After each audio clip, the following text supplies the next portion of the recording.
Radio Nova, la dernière. Bonsoir Radio Nova, bonsoir à toutes et à tous. Bienvenue dans la dernière, en direct en public du Théâtre L'Européen à Paris. Je crois qu'on y est. Tout le monde est chaud, nous sommes le dimanche 12 avril 2026, dimanche. Jour de repos, profitez-en parce qu'ils veulent vous supprimer le 1er mai. Vous avez vu ça? Et oui, c'est le combat de Gabriel Attal en ce moment. Il y a des gens comme ça qui veulent laisser une trace dans l'histoire, mais qui confondent l'histoire avec un vieux slip. En parlant de vieux slip, c'est l'anniversaire de Laurent Wauquiez. Qu'est-ce qu'on peut lui offrir à Laurent? Il a déjà tout. Il a déjà tout. Puisqu'il a pas, il se le paye avec de l'argent public. Alors bon, on va écouter comme ça. C'est aussi l'anniversaire de Patrick Pouyanné. Joyeux anniversaire! C'est pas vrai, mais pour lui en ce moment c'est cadeau tous les jours. Donc je me suis dit, on va lui faire un petit coucou. Plus c'est la guerre, plus il fait des marches. Vous avez vu? Si vous avez jamais vu un charognard avec une cravate, vous tapez Pouyanné sur Google. Et nous, on est là, on voudrait bien cramer le capitalisme, mais on n'a plus les moyens pour un jerrycan, bordel. Le litre d'essence, il coûte une place pour Céline Dion. Insupportable, mais on est avec celle dont le cœur will go on, Juliette Arnaud. Bonsoir. Oui, ça va Juju? Comme quelqu'un qui est sur le Titanic, donc. Voilà, impeccable. Impeccable, on continue, l'orchestre continue. Celui qui sait les hivers, qui sait le froid, qui sait le chaud de l'actualité. Oh ouais. Émeric Lompré. Bravo. Ça va, Émeric? La pêche, Waouh, j'ai l'impression aujourd'hui... je suis trop content. Waouh, incroyable. Comment trouve-t-il toute cette énergie? Et moi j'ai quoi comme chanson? Et enfin, ça fait un moment qu'on a renoncé à ce qu'il nous aime encore. Ah. Pierre-Emmanuel Barré. Oui, je vous aime. Oh, c'est vrai? Bien sûr, je vous aime comme ça. Il a dit. Bien sûr. On l'a enregistré, ça, il a dit qu'il nous aimait. Nous rejoindrons pendant l'émission Guédré, Thomas VDB et Laëlia Aveyron. Allez, on est bien parti. On commence avec le traditionnel courrier des auditrices et des auditeurs. Je vous rappelle l'adresse pour les questions. La dernière, @radionova.com. Et on y va pour les réponses. On commence avec une question de Maria. Bonsoir. Vous ne répondez jamais à aucune question sérieuse et donc, à quoi sert cette rubrique? Oh là. Wow. Eh bien, je crois qu'on assiste aujourd'hui à un phénomène exceptionnel, puisque nous sommes en présence du célèbre paradoxe des questions des auditeurs. Force est de constater, Maria, que ta question est extrêmement pertinente. Effectivement, cette rubrique ne sert à rien. Et le fait que cette rubrique ne serve à rien enlève toute pertinence à ta question.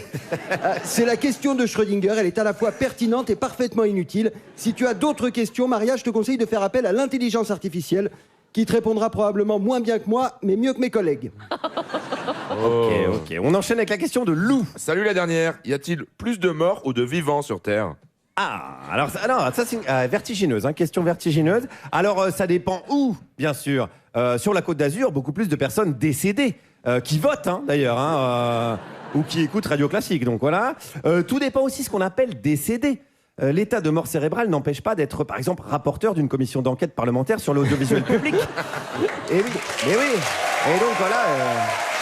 Oui, d'ailleurs, non mais attendez, ça n'empêche pas non plus de travailler sur l'audiovisuel public, d'être en état de mort cérébrale. On va pas citer de nom, parce que Nagui est très susceptible en plus. Mais non, voilà, donc on reste soft. Mais l'estimation véridique est de plus de 110 milliards de personnes décédées depuis le début de l'humanité. Enfin, 110 milliards moins 1, si on veut être tout à fait exact, parce que pour Xavier Dupont de Ligonnès, bon, on ne sait pas trop, il mérite le titre de tueur en série de Schrödinger. Les passionnés de physique quantique Comme qui quoi- se régalent. Comme quoi, parfois, les grands esprits rencontrent Guillaume Meurice. Voilà. Ça, Allez. c'est vache. Ça, c'est pas. J'ai l'impression que c'est pas l'esprit de l'émission. Voilà. C'est bon, je peux me tromper. Et donc, on va enchaîner avec suavité, avec la question de Léa. Bonjour à vous. Pourquoi les gens sont effrayés par le féminisme alors qu'il n'a jamais tué personne et n'ont pas peur du fascisme? Ah bah ça, c'est une question facile, Léa. Bah, c'est parce que les fachos, ils se présentent pas de nos jours avec une petite pancarte qui dit « Bonjour, je suis facho ». Alors que les féministes, elles disent « Bonjour, je suis féministe ». De la même manière, quand l'Assemblée nationale vote un texte pour sanctionner salement les free parties, organisateurs et participants, elle dit « On protège les riverains et on empêche la consommation de drogue ». Et elle ne dit pas, l'Assemblée nationale, « On emmerde la jeunesse ». Oui. Parce que c'est moins vendeur, parce que ça sonne facho. Impeccable. On passe à la question de Bon. Mathieu. Émeric, toujours sur la balle. Bonjour, je m'appelle Mathieu. J'adore ce que vous faites. Ok. Mais je trouve que l'émission est un peu longue pour moi. J'ai quelques problèmes d'attention. Est-ce que... Ça s'arrête là. Je vais donc y répondre. Ben oui, parce que ça s'arrête là. Je trouve également, Mathieu, que l'émission est un peu longue. Je vais donc proposer ce soir au public de voter par applaudissement pour enlever 3 choses. Soit la chronique de Pierre-Emmanuel. Oh, les bâtards. Salaud, je t'ai vu. C'est la meuf d'Annecy. Bon, alors, non. Il y a des gens d'Annecy dans le public. Soit ma chronique. Non, mais arrête. Ou alors les pubs.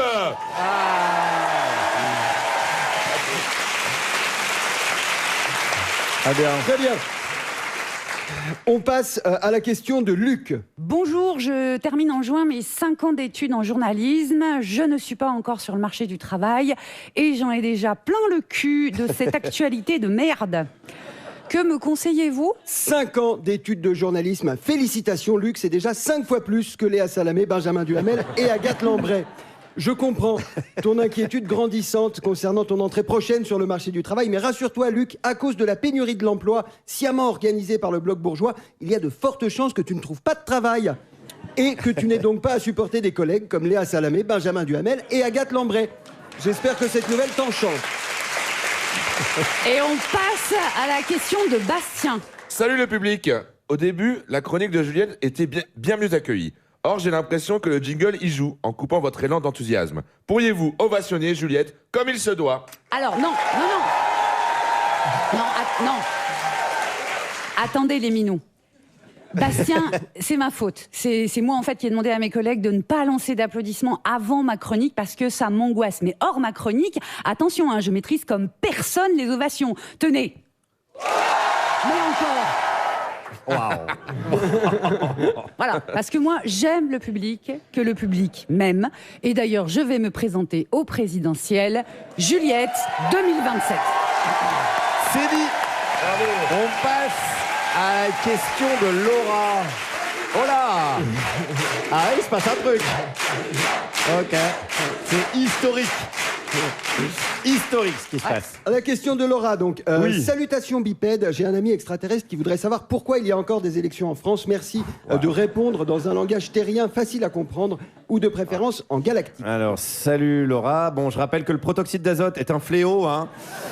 Des associations existent pour te sortir de là, Laura. D'ailleurs, selon BFM, on aurait retrouvé du protoxyde d'azote dans le sac de plage de Rima Hassan, ainsi que Xavier Dupont de Ligonnès, bah ouais, il était là. L'avion de la Malaysian Airlines, la dignité de Gabriel Attal. Ah non, ah ok, c'est une fake news. Non, mais c'est là qu'on voit que c'est une fake news, la dignité de Attal, pas du tout. Pourquoi pas le charisme de Charles Aloncle, la souplesse de Pierre-Emmanuel Barré. Non, ça n'a aucun sens, aucun sens. Allez, on enchaîne. T'es toxique. T'es toxique, patron. C'est toi qui enchaînes, Émeric. Ouais, on enchaîne. Ouais, mais bon, on a le temps, on a 5 heures. Bon, alors, on enchaîne avec la question de Robin. Bonjour, j'écoute toujours la dernière en podcast. Je ne profite donc pas des publicités tant décriées à chaque émission. L'un d'entre vous, au hasard Émeric, pourrait en interpréter une pour savoir à quoi j'échappe ? Bien sûr. Je suis peut-être le meilleur interprète de l'émission, donc c'est moi qui vais le... Je suis meilleur comédien, quoi. Ouais. En plus, les pubs, c'est ce que je préfère dans l'émission, je les connais par cœur. C'est parti. L'info qui éclaire les voix, qui font réfléchir, la culture qui fait vibrer. Bienvenue sur France Inter. Écoutez, c'est déjà agir. Waouh. C'était beau. C'était On magnifique. termine avec la question de Pierre-Emmanuel B. Ah ouais. Bon. Bonjour l'équipe, qu'est-ce que le lawfare, cette pratique dont est victime Rima Hassan? En fait, c'était moi. Ah ouais. C'était moi, Oui, Pierre-Emmanuel je B. me disais Les aussi. auditeurs, Oui, toujours, oui, ils posent oui. des questions. Genre, Ouais. j'écoute l'émission avec mon fils de 12 ans qui se demande si Émeric, il préfère la raclette ou la tartiflette. Donc, parfois, j'avance un peu, histoire de tirer tout le monde vers le haut. Eh bien, cher Pierre-Emmanuel B., merci pour ta question. Le lawfare, c'est l'instrumentalisation de la justice pour neutraliser un adversaire politique, combiné à une offensive des médias pour orchestrer un lynchage public. L'objectif est de détruire la réputation de la cible et d'obtenir sa condamnation morale avant le moindre verdict officiel. Il suffit de déposer des plaintes à n'importe quelle occasion. Là, pour Rima Hassan, on en est à 14 procédures classées sans suite sur les 2 dernières années. Ça fait une tous les 2 mois, à peu près. Le lawfare, ça sert à faire taire, à décourager, à épuiser, mais sans le vouloir, ça sert surtout à montrer ce que le bloc bourgeois n'a pas envie de montrer. Soutien à Rima Hassan. Eh ben dis donc. Eh ben, J'ai l'impression qu'il y a de l'amour dans l'air. Restez avec nous. Guédré viendra nous rejoindre tout à l'heure. Allez, on se retrouve dans quelques minutes pour parler des gens qui brassent des millions. Ce sera juste après avoir brassé des millions. C'est la publicité. Vous êtes toujours sur Radio Nova, la dernière. Juliette Arnaud, Aymeric Lomprey, Pierre-Emmanuel Barré. Il est 18h16, l'heure d'accueillir notre invitée de la semaine. Elle a été directrice de recherche au CNRS, au Centre de sociologie urbaine. Elle est spécialiste de la grande richesse, de la grande bourgeoisie, de la reproduction de classe, de la ségrégation, enfin tout ce qu'on aime ici. Monique Pinson-Charlot est avec nous. Bravo. Bravo. La star. Quel accueil. Ah là là là là là. Bienvenue Monique. Merci. Merci d'avoir accepté notre invitation. Oh ben, j'ai sauté sur l'invitation. Bah, on est ravis que tu aies sauté. Sur l'invitation. Comment, alors, première question, on va rentrer directement dans le vif du sujet. C'est quand même pas banal. Comment t'en es venu à devenir une des spécialistes, enfin, si ce n'est la spécialiste, de la bourgeoisie, un peu la Théodore Monod des richoux, quoi. Sachant que tu viens toi-même d'un milieu, tu l'assumes, plutôt bourgeois aussi. Oui. Ouais. Oui, c'est parce que j'ai eu la chance d'être recruté au CNRS. Enfin, on a été recrutés, Michel et moi, un peu par effraction institutionnelle, mais ça, on n'en parle pas. Et Ok. quand on a eu notre statut de chercheur au CNRS, qui est un statut absolument extraordinaire, on s'est dit tous les deux, on va travailler ensemble et on va être courageux. Michel, lui, fils d'ouvrier très pauvre des Ardennes, il avait beaucoup souffert de la violence de classe, de la violence symbolique, enfin du mépris de classe, de tout ça. Et il voulait vraiment mettre avec moi de la chair et du sang sur le squelette de la domination. Et moi, c'était pour d'autres raisons, parce que j'étais la fille du procureur de la République et qu'il était procureur un peu 24 heures sur 24, quoi. Voilà, pour faire donc Ça veut dire pour toi, il y avait une idée de vengeance un peu. Non, il y avait une idée de comprendre, c'était pas ça, c'était de comprendre comment se faisait-il qu'à 17 ans, je n'avais jamais eu accès à la réflexion, c'est-à-dire je ne comprenais rien au monde dans lequel j'étais, en Lozère, et j'ai découvert... Quoi ? Non, c'est Aymeric qui commande. C'est quand t'as dit Lozère. Ouais. Ah bon ? Ouais. Ne rien comprendre en Lozère, il a fait un Oui, Ouais. c'est ça, mais c'était un homme de... Vous êtes vraiment des poucaves, vous. Non, mais en fait, je pense que c'était C'est un le reflux. gros, là, au milieu, il a vu. C'était un reflux gastrique. Hein. Il n'y a Non, vraiment parce pas que de. Je ne voulais pas parler des moutons, je voulais te dire que j'étais une espèce d'enfant loup, parce que j'étais jamais allée au cinéma, jamais au théâtre, Ok. jamais au musée. Et à table, on n'avait pas trop le droit de parler, il y avait que mon papa qui pouvait parler. Et du coup, comme il apprenait tout par cœur, moi, du coup, j'ai toujours tout appris par cœur, je m'en suis sortie comme ça. Mais c'est en 1963, quand on a déménagé, que je me suis retrouvée à Lille avec une prof de philo, Noëlla Baraquin, que je cite toujours avec beaucoup de plaisir, parce que c'est grâce à elle que j'ai compris que le patriarcat, que j'ai compris que la famille, que j'ai compris que tout ce qui m'avait été présenté comme quelque chose de normal et d'évident pouvait être totalement déconstruit et que peut-être un jour j'arriverai à reconstruire quelque chose d'autre. Je suis tombée folle amoureuse de Michel, ça a été réciproque et donc du coup voilà comment on s'est lancé dans cette aventure. Incroyable. C'est une épopée en fait. Oui, Juliette, vas-y. Toi, Monique, tu réponds frontalement oui, je suis issue d'un milieu bourgeois. Parce que souvent, les gens s'en défendent un petit peu en disant je viens de la classe moyenne qui veut à peu près tout et rien dire. Toi, très clairement C'était une bourgeoisie. Mes grands-parents du côté maternel étaient industriels dans les rues Bansois à Saint-Étienne. C'était déjà bien. Mon grand-père paternel était un médecin qui s'occupait principalement de tous les nobles de la Lozère, de la Loire. Là où a été créée l'association d'entraide de la noblesse française, donc j'ai connu un peu tous ces gens-là. Ouais. T'es Donc quand même voilà. dans un bain. Voilà. Oui, donc si tu dis classe moyenne, on va dire Monique. Dis donc, Monique. Non. Non. Mais alors attends, mais où est-ce que ça commence la bourgeoisie? Est-ce que c'est uniquement une question financière? Ah ben c'est pas du tout. C'est une question financière d'une certaine façon, mais évidemment ça n'est pas du tout suffisant. C'est-à-dire que la bourgeoisie, C'est d'abord, il faut remonter à l'Ancien Régime avec la noblesse, dont la fortune était basée sur l'appropriation des terres agricoles, et puis ils faisaient travailler les serfs pour eux.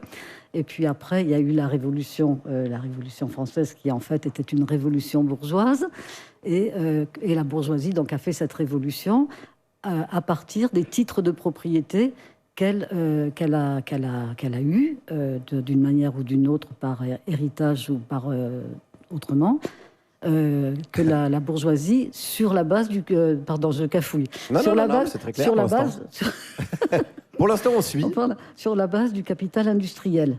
Hein. Ok. Et puis après la Révolution, donc la bourgeoisie a fait comme la noblesse, c'est-à-dire qu'elle a inscrit les titres de propriété et les richesses qui vont avec sous le système capitaliste, qui est basé entièrement sur la prédation des différentes formes du vivant, humain et non humain. La bourgeoisie a intégré ces richesses dans le temps long des dynasties familiales, comme la noblesse. Et du coup, nous, avec Michel, on a parlé d'une aristocratie de l'argent qui, en créant ces dynasties, empêche absolument tout ruissellement vers le bas. Mais est-ce que tu fais la différence, alors, du coup, entre aristocratie et bourgeoisie? Alors, Et grande bourgeoisie? Est-ce qu'il y a vraiment des classes aussi précises que ça? il y a des petites différences dans l'histoire, mais de fait, si vous voulez, depuis, par exemple, les statistiques du Botamonda, si on prend la naissance du Botamonda, la création, pardon, du Botamonda. Est-ce que tu peux nous expliquer ce que c'est le On le Botamonda? sait. Elle y est, elle, à Juliette, oui, de la dernière de Nova. Elle a oui, voilà. double- Oui, Ah oui, double oui, oui, particule. oui. À ce Ah, il faut la particule, peut-être, Voilà, pour être dans le voilà. Botamonda. Et puis elle est en compagnie de Carolina. Des deux Siciles. Oui, bien sûr. Non, Bourbon, la maison royale Marie-Carolina de Bourbon, des deux Siciles. Non, j'avais oublié la moitié. Et donc, qui est l'amoureuse du petit-fils d'ouvrier qui est Jordan Bardella. C'est un peu comme Michel et toi, somme toute. C'est comme Juju, tu Je sors. retire. J'annule. C'est une analyse sociologique qui vaut ce qu'elle vaut. Juliette prépare le CNRS, donc elle a toutes ses chances. Alors, Je sais plus quelle était la question. C'est Ouais, non, non. le Botamondain. oui. Ah ben, le Botamondain, c'est... par exemple, nous, on ne peut pas y être. C'est-à-dire que c'est vraiment... C'est des familles qui sont inscrites dans le Botamondain. Et par exemple, pour Marie-Carolina, j'ai cherché et j'ai trouvé la famille à laquelle elle est rattachée. Mais ça, c'est l'aristocratie, alors. Ça s'achète Non, parce que ça peut être utile. Mais ça s'achète aussi, ouais, un titre, ça Il y a les numéros de téléphone déjà. Le botin, Ah, le Botin, ça oui. s'achète. Ah En oui. cas de révolution. Oui, peut-être. C'est une liste, en fait, de gens avec les adresses. Intéressant, intéressant. Je sais pas où on va avec cette discussion, mais ça... Alors, moi, je sais où on va, mais je suis toujours coupée. Alors, Ah, pardon, Monique. T'as raison, elle a raison.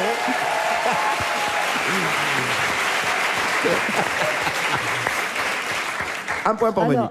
Je te laisse terminer. Cerise sur Et le... on n'a pas à vous couper. T'as réveillé le monstre. Alors, cerise sur le cadeau. Non, gâteau. Sur le gâteau, sur le Non, gâteau. On n'ose plus rien dire maintenant. sur le gâteau, cerise sur le gâteau. Donc, si vous voulez, avec ces dynasties familiales, et c'est vraiment très très important de bien comprendre ça. Il n'y a pas de ruissellement, ça vous l'avez compris. Et puis surtout, ça crée une immortalité symbolique, c'est-à-dire que quand on dit le roi est mort, vive le roi, ça veut dire que la continuité dynastique a beaucoup plus d'importance que la finitude humaine, l'immortalité symbolique. On sait que vous existerez après votre mort sous forme de tableau d'ancêtres, enfin, etc. Et en plus, les dynasties familiales, ça permet justement qu'on ne dise pas que c'est seulement la richesse financière. C'est-à-dire qu'il y a 4 formes de richesse qui sont absolument enchevêtrées les unes les autres, et c'est ça qui fait le poids de cette oligarchie, c'est ça qui fait leur force dans l'oppression, dans la violence de classe, dans la violence symbolique que nous subissons. Alors il y a bien entendu, alors ça c'est du Bourdieu, hein, le capital économique, donc là c'est vraiment la richesse économique. Alors qui est très particulière parce que dans cette classe sociale, elle est extrêmement hétérogène. Vous avez quand Alors, Monique, je développe ça faisait trop. hyper longtemps que je t'avais pas coupé et ça me manquait. Oui. Et donc là, je Tu m'as fait peur, tu m'as fait je te peur. propose de t'arrêter là. On va faire une petite pause, comme ça fait un petit teaser pour après. Les gens ils sont là. Non, mais qu'est-ce qui va se passer? Qu'est-ce qu'elle va dire? Les gens sont comme des dingues. Là, je les sens derrière le poste parce que j'ai vraiment. Je les embête, c'est ça. Non, pas du tout. Non, C'est juste qu'on va non, faire une petite c'est pause et parce après on est ensemble jusqu'à 20h10. t'inquiète pas, on va avoir le temps de parler de tout ça. On va faire une petite pause musicale parce que voilà, j'ai envie de faire un petit hommage à Bernard Arnault. Avec peut-être on pourrait passer Fuck You de Lily Allen. Ouais, parce que c'est dans le thème. Alors, pour une fois, pas Guillaume, mal. ce que tu dis a du bon sens. Ouais. Mais en fait, non. On va écouter un beaucoup plus vieux morceau que ça. Un morceau de 1991. J'avais 18 ans et Spike Lee réalisait le clip de son pote Prince pour la chanson Money Don't Matter Tonight. On y voit en noir et blanc des noirs qui souffrent de la pauvreté et en couleur des blancs qui mènent la belle vie. Des blancs dont Trump. Putain de misère. Vous êtes toujours sur Radio Nova. La dernière, Juliette Arnaud, Aymeric Lompré, Pierre-Emmanuel Barré, notre invité, la sociologue Monique Pinson-Charlot. Radio Nova, la chaîne des découvertes musicales. Et ça tombe bien, parce qu'elle vient de nous rejoindre. Notre pop star, à nous, toutes les femmes de nos vies, en elle réunies. Les L5, à elle toute seule, c'est Guédré.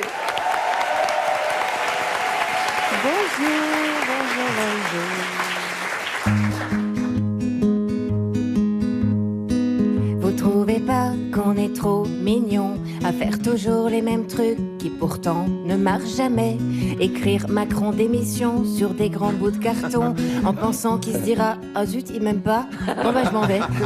Marcher ensemble de Bastille à Nation en se disant « Cette fois c'est sûr, tout va changer ». Être persuadé de sentir dans l'air comme un goût de révolution qui se termine en 49.3 à grands coups de LBD. C'est vrai qu'on est trop chaud à lancer des pétitions, à écrire des textes très longs que les gens like sur Instagram. Mais est-ce qu'il serait pas temps de passer concrètement à l'action et, par exemple, brûler l'Élysée au lance-flammes?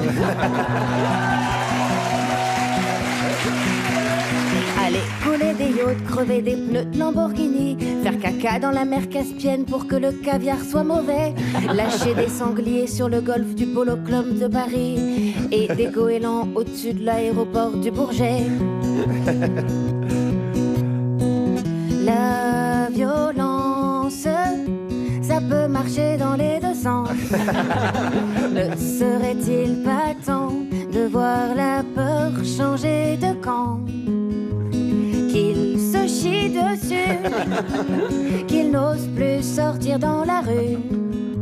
Il semble vouloir la bagarre. Ils peuvent l'avoir.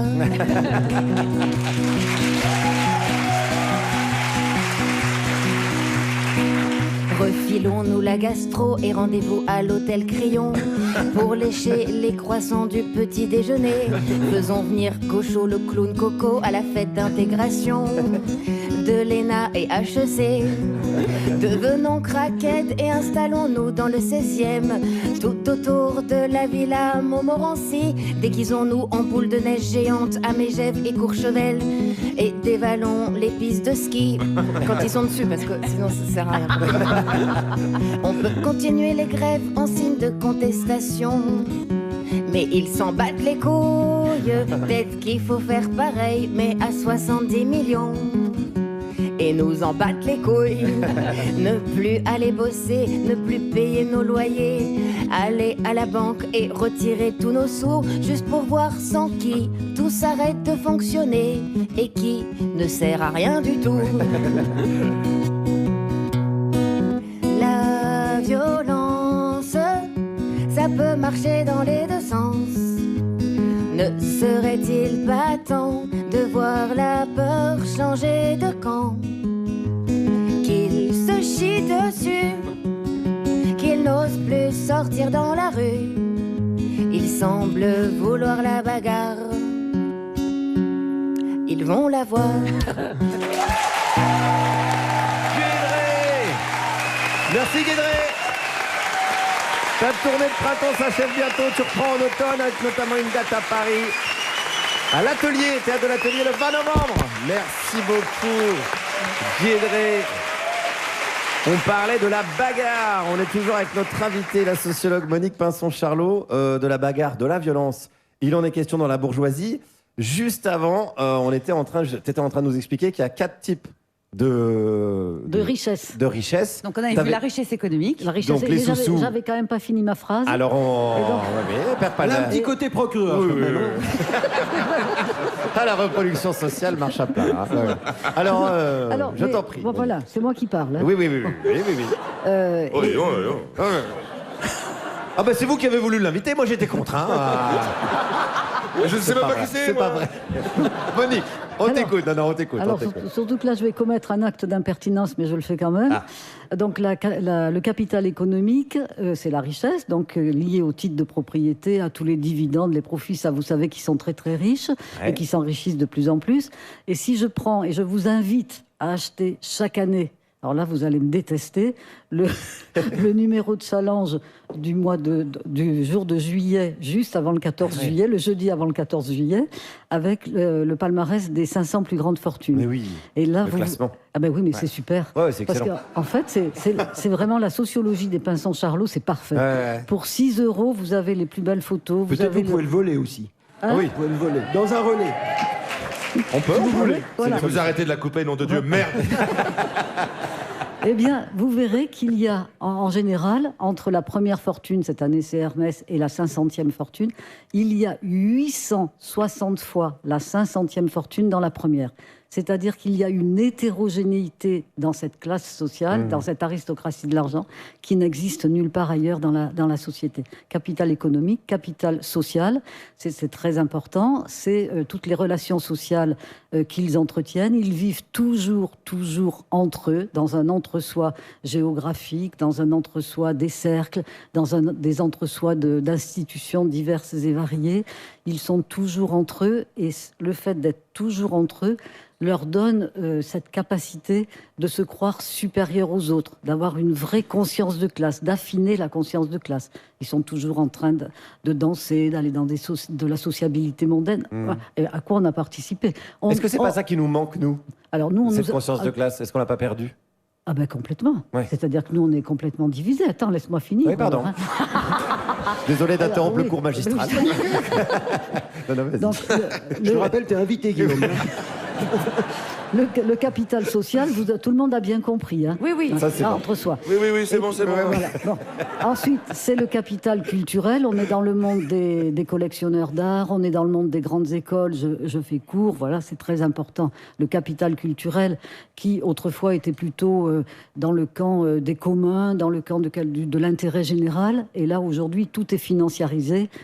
Y compris la culture. Et enfin, la dernière forme de capital que Bourdieu a beaucoup développée, c'est le capital symbolique, qui permet de passer de la domination économique à la domination symbolique.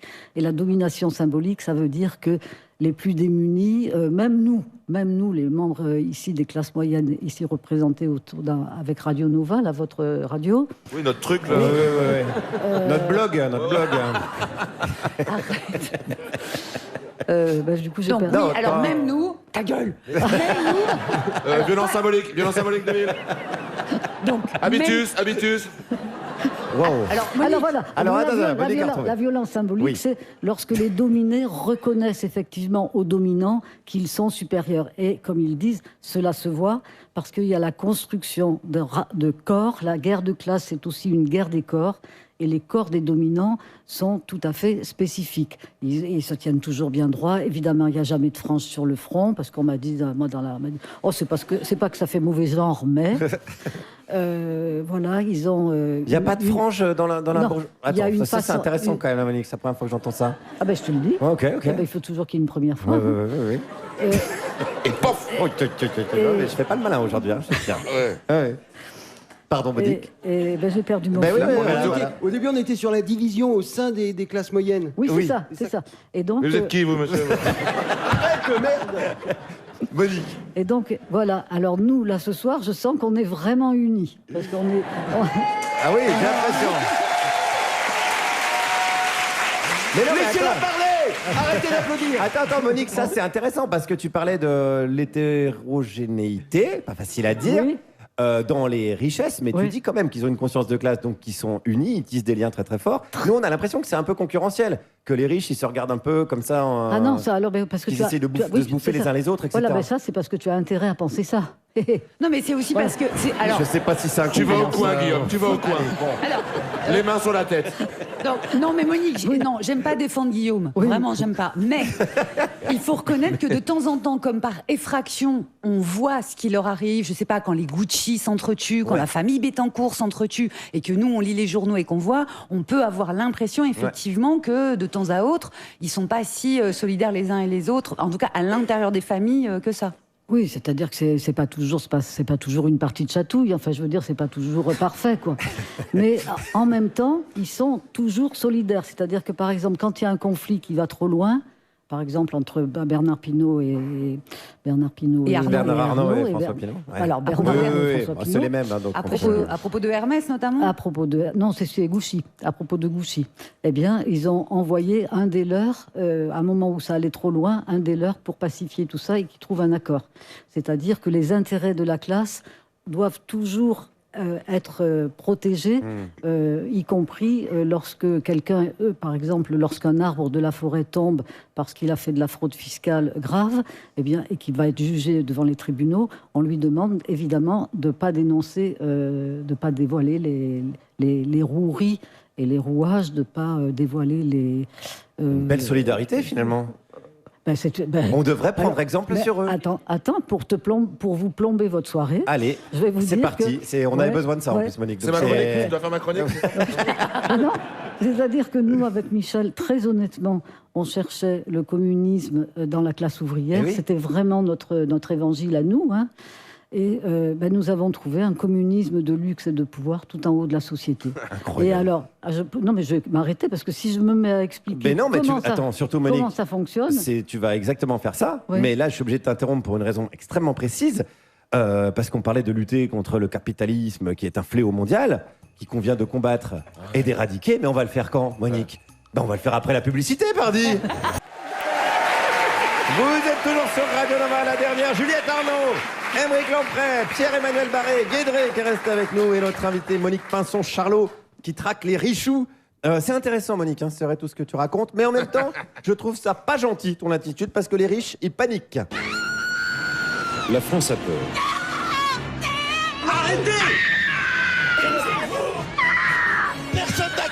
Oui, c'est terrible ce qui se passe en ce moment en France, cette chasse aux riches, on peut le dire, à laquelle notre invité Monique Pinson-Charlot se livre avec une grande ferveur.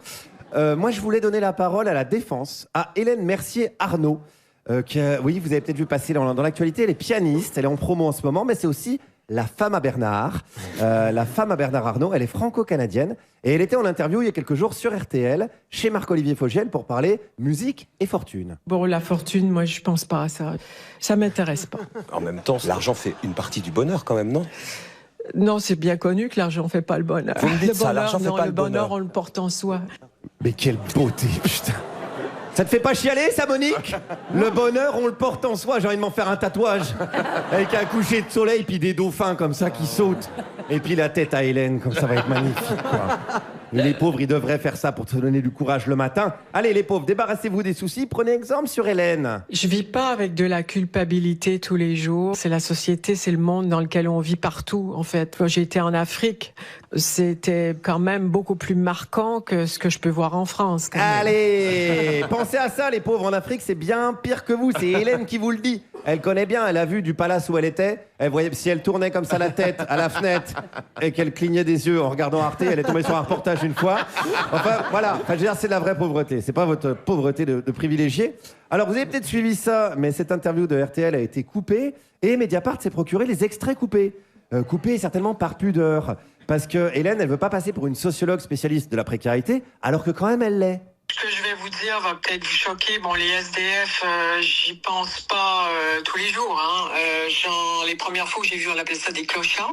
C'est aussi, j'ai l'impression, un choix de vie. A way of life. Quelque part, c'est... Mais oui, mais dans la vie, tu choisis milliardaire, SDF. Enfin, on est libre encore dans ce pays. Merde.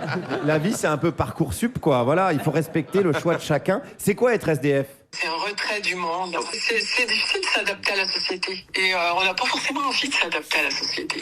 Et les SDF aussi, à Vienne, par exemple, ils sifflent des mélodies de Schubert, vous voyez, donc... Et voilà, il y a SDF et SDF, voilà. À Vienne, c'est Schubert. C'est quand même une autre gueule que nous, quoi. Nous, ici, du Vianney. Enfin, je veux dire, c'est insupportable, nos SDF. Alors, suite à ça, Hélène, qui a décidément eu une semaine difficile, est allée se justifier chez Léa Salamé pour expliquer qu'il faut arrêter de stigmatiser les riches. Non, mais mon mari, il travaille tellement, vous savez. Je veux dire, qu'est-ce qu'il fait de son argent, en fait? De quoi? Il profite jamais de la vie. Il travaille, il construit, il donne des emplois. Donc, c'est pas pour l'argent. Encore une fois, c'est pas le but. C'est pas le but. Eh oui, Monique, c'est pas la peine de me regarder comme ça. Ah, mais je te regarde. Mais j'espère que t'es un peu ému par ça. Il fait pas exprès, Bernard, il travaille, paf, il est riche. Bon, ben voilà, ça peut arriver. Tu t'as jamais, je sais pas, défiscalisé par inadvertance, Monique. Virer des gens par paquet de mille, comme ça peut arriver à tout le monde, quoi, merde. Et puis voilà, Hélène, elle peut comprendre que parfois, bon, quand même, c'est vrai, elle assume, il y a un peu de ressentiment vis-à-vis des milliardaires. Je le comprends parce qu'il y a souvent des attitudes de gens très riches qui se croient tout permis au-dessus de tout le monde, qui sont très arrogants. C'est insupportable. C'est insupportable. Insupportable. J'en parlais à... Oui, on peut l'applaudir. Vous avez raison, envoyez-lui de l'amour à Hélène. J'en parlais avec ma femme de ménage au moment de lui confisquer son passeport. C'est vrai que c'est une honte. Allez, force à toi, Hélène. Et attention quand même, je crois qu'il y a une promo sur les fourches à Jardiland. Allez, bonne abolition des privilèges à toutes et à tous. Merci, Guillaume. Je vous en prie. On va attendre le 4 août. Voilà. On va Je vous attendre la disais, date c'est une bonne date. anniversaire. Ouais. Tiens, j'en profite. Guillaume, il a monté sa chaîne Twitch. Oui, comme les jeunes. Voilà, Ouais. donc c'est une chaîne Twitch qui s'appelle comment, Guillaume? Ça s'appelle Guillaume Meurice. T'as fait C'est bien mon prénom et c'est mon bien nom. foutu. Comme C'est ça, vrai. les gens y retiennent. Et c'est la première vendredi à 17h pour une émission qui s'appelle Écrivons-la. Écrivons-la quoi? On va réécrire la Constitution parce que ça nous a agacé avec Eugénie Merriot, qu'on a déjà eu comme invité ici, que la Constitution elle soit toute pourrie. On a dit, on va faire Twitch, on va la réécrire et avec vous. Est-ce que... Où trouves-tu toute cette énergie, Guillaume? Est-ce que Mais vous il est pourrez comme mettre qu'il n'y a Bernard. pas le droit d'écrire plus de 8 livres par personne? C'est libre, donc tu pourras faire des propositions. Voilà, rendez-vous. On savait pas, ça, c'est bien. Donc rendez-vous 17h pour la voilà. Constitution. Et là pour le moment, on est toujours avec Monique Pinson-Charlot, Toujours. spécialiste de la bourgeoisie, de la grande bourgeoisie. On a une question qui nous taraude avec Guillaume.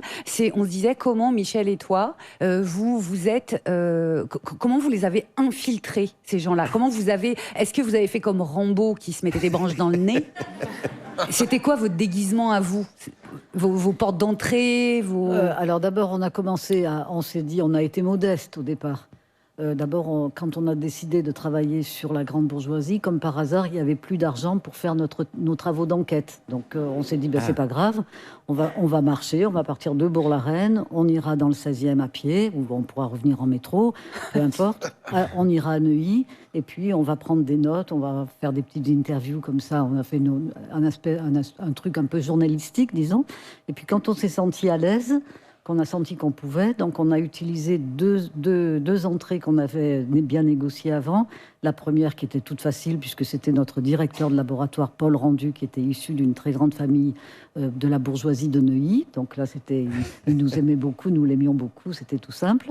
Et puis, de l'autre côté, moi, je me suis rappelé que dans ma Lozère natale, il y avait une jeune fille de mon âge qui avait un look tout à fait différent du mien, qui arrivait simplement au mois d'août, mais avec des gants blancs, même des bas l'été, enfin, vraiment un port de tête extraordinaire.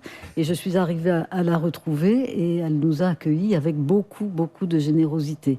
Et c'est elle qui nous a introduits. Attends, mais du coup, dans les dîners, dans des soirées, choses comme ça? Oui, c'est ça. Toute la société, elle avait fait un riche mariage d'amour avec un comte. Ouais, classique, quoi. Voilà. Ouais. Et puis, du coup, on les a suivis. Mais ils savaient que vous étiez en train de les étudier, en quelque sorte? C'est-à-dire qu'on était déjà un couple, tous les deux. Alors, notre fils était né, donc ils savaient qu'on avait déjà fondé une petite famille. Et donc, on était en cohérence avec leur mode de fonctionnement entièrement fondé sur la famille, avec la transmission donc, des titres de propriété de génération en génération. Et puis, comment vous dire, on était tellement décidés à faire ce travail, parce que c'était une chance inouïe d'être chercheur au CNRS, pas perdre son temps dans des réunions, dans des trucs où on s'ennuie. Nous, on voulait vivre. Et voilà, et du coup... Et t'as pas pris Attends, goût. mais laisse-moi. Non, mais c'est vrai, je sais pas pourquoi je parle, Monique. Ben oui. Non, ce que je veux dire, c'est qu'on est devenu un peu vos Tintin et Milou au pays des riches. On est devenu des ethnologues, des anthropologues. Et ça, au CNRS, c'est difficile. Quand vous êtes sociologue, vous relevez d'une section sociologie. Quand vous êtes économiste, politologue, c'est découpé en tranches de saucisson. Et du coup, ça empêche de travailler sur la notion de classe sociale. Vous comprenez ce que je suis en train de dire? Oui, Monique, on comprend. Saucisson, t'as compris, Amélie?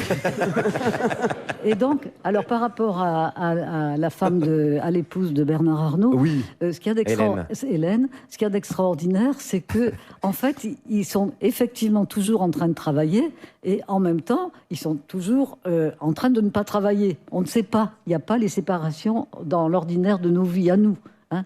C'est-à-dire que quand ils sont ensemble, dans les cercles, par exemple, ben, ils boivent, ils discutent, il y a des danses, ils peuvent même aller, il y a une piscine, ils peuvent faire plein d'activités, c'est très joyeux.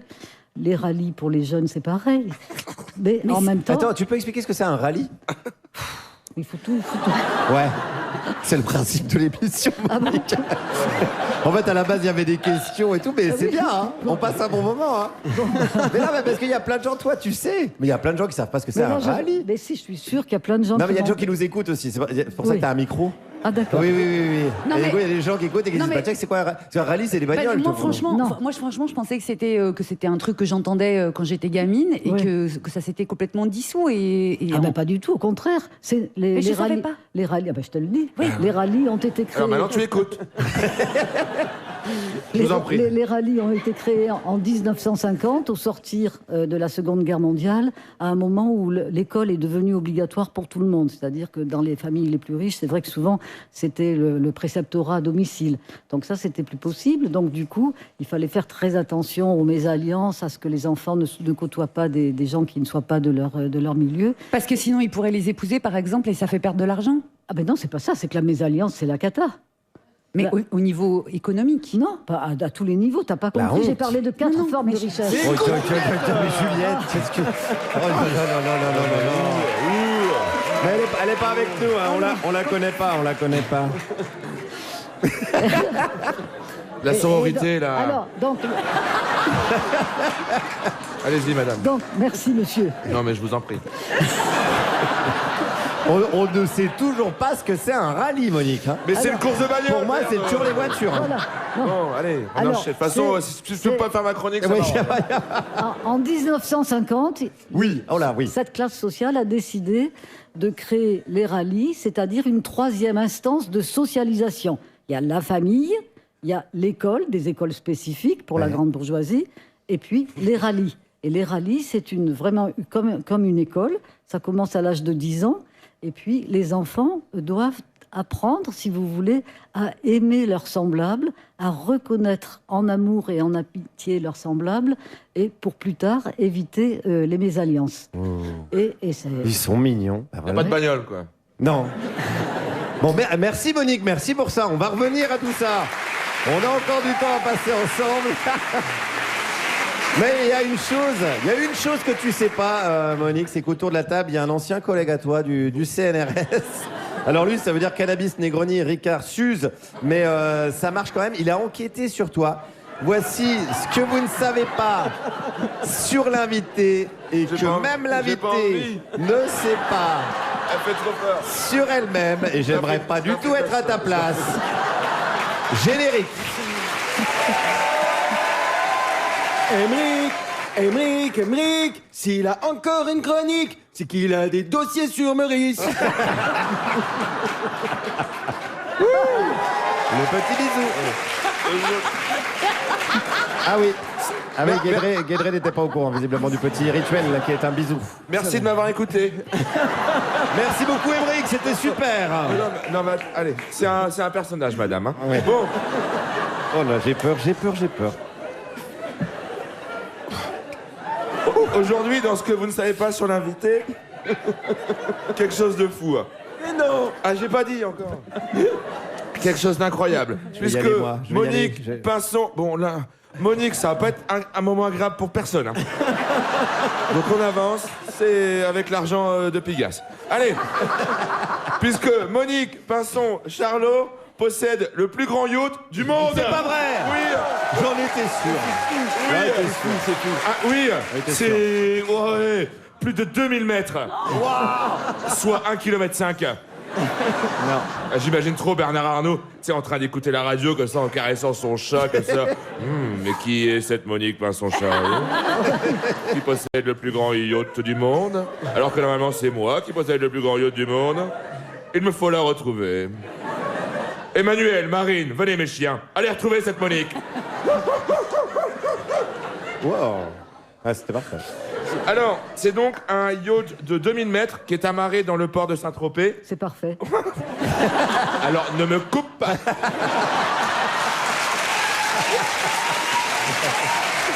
C'est fair play. Hein? Ça joue. Ça joue. Bateau que vous avez appelé le SMIC. Comme, comme vous dites dans Golf et Marinière Magazine, pour faire marrer les copains. Vous dites également dans ce même magazine que ce bateau est le résultat de beaucoup d'années de travail, car il n'y a que le travail qui paye. N'en déplaise à ceux qui restent chez eux dans leur canapé sans rien branler, à vivre au crochet de l'État. Je leur souhaite une mort lente en écoutant la dernière, cette émission ringarde. Oh. Monique n'a pas sa langue dans sa poche. Et ce genre de discours, Monique, fait du bien à entendre, surtout ici. Puisqu'il faut savoir que dans le public, 1 tiers est demandeur d'emploi, 2 tiers est fonctionnaire et le dernier tiers est là. Ouais, il fait beau aujourd'hui. Bon. Alors, bien sûr, je n'ai pas eu la chance de visiter le bateau, mais vous tenez un blog très riche en contenu sur ce bateau, avec des visites virtuelles, hein, c'est ça? Alors, pour ceux qui veulent aller voir, son blog, c'est moi je suis pas au RSA @skyblog.com. Alors, on y découvre un bien exceptionnel. Hein. Celui-ci est composé de 78 chambres à coucher, 2 bowling, 8 cinémas, 2 golf, 8 boutiques pour prendre sa pupille en photo. Ah ouais. Ouais, sympa. 2 pôles emploi pour l'équipage. Que vous avez dit ça quand vous étiez chez Hanouna. 7 terrains de foot, 2 terrains de hand, 3 terrains de tennis, une piste de saut à ski. Une bibliothèque où on peut trouver bien sûr tous vos ouvrages, dont La violence des riches. Il y a également, et ça c'est étonnant, c'est un sol vitreux, on peut voir les poissons en bas. Voilà. Enfin, les poissons, les morceaux de poissons, hein, puisque c'est un bateau avec des hélices qui sont à l'avant. 8 piscines, dont 3 salées qui s'adaptent à la température de la mer dans laquelle vous êtes. Bon, là on se dit pourquoi ne pas aller directement dans la mer. Donc, on n'est pas là pour juger, sûrement des choses qui nous échappent. Alors je vais pas faire tout l'inventaire, vous irez voir le blog de Monique, mais surtout une question me brûle les lèvres. Quand on a tout ça, qu'est-ce qu'on veut de plus? Non, alors. Non, mais je sais pas, après je vais rentrer chez moi. Alors, non, mais je sais pas, on peut imaginer pas la plus grande télé du monde pour voir tous les films avec Christian Clavier et Didier Bourdon en une fois. Une montre en diamant, un grille-pain Bluetooth, enfin, tant de rêves qu'on vous souhaite d'accomplir. Merci beaucoup. Merci Émeric. Que de découvertes. Un pur bonheur chaque semaine. Allez, on va faire une petite pause musicale. Juliette, à qui on va donner des droits SACEM? Qui est-ce qu'on va enrichir? Écoute, Guillaume, je me suis dit Oui. que peut-être Monique ne connaissait pas le chanteur américain Brent Faiyaz et que moi non plus. Que donc on serait moins ignorants toutes les deux avec le titre Other Side, l'autre côté, mais ici clairement c'est pas celui de la bourgeoisie. Vous êtes toujours sur Radio Nova, la dernière, Juliette Arnaud, Émeric Lompré, Pierre-Emmanuel Barré, notre invitée Monique Pinson-Charlot. Et celle qui vient nous rejoindre, elle a débattu sur France Culture avec Frédéric Becbédé. Autant dire qu'elle n'a peur de rien. Elle débattra bientôt sur France Musique avec Gérard Lenormand. En attendant, elle est avec nous, c'est Laëlia Véro. Bonjour les amis, contente de vous retrouver. Alors aujourd'hui, je voulais vous parler d'un sketch de Manu Payet et notamment de cet extrait sur le langage. Je deviens un boomer, un daron, je reprends les enfants de mes potes dont je trouve qu'ils parlent mal et je trouve que tous les enfants de mes potes parlent mal. Ils m'énervent. Je crois que demain il n'y a pas français. Je crois que le prof il est pas là. Ah ouais, bah je crois qu'il va falloir qu'il revienne très vite, moi le prof. Alors en entendant ça, j'étais c'est pour moi ça, c'est pour maman linguiste. Franchement, subordonnée, stigmatisation linguistico-sociale, c'est cadeau, la chronique est faite. Parce que on a un classique dans ce sketch. Au moment même où Manu Payet critique une manière de parler, une faute de langue, il en fait lui-même une belle sans s'en rendre compte. Karma. Vous l'avez entendu? Tu l'as repéré, Juliette? Bah oui, donc. Oui, autour du don. Mais je ne suis pas sûre que tout le monde les repérait. Ah, voilà, il y en a qui sont honnêtes. Alors, on va en reparler. Mais j'ajoute qu'on tombe toutes et tous dans ce genre de piège, pas uniquement Manu Payet.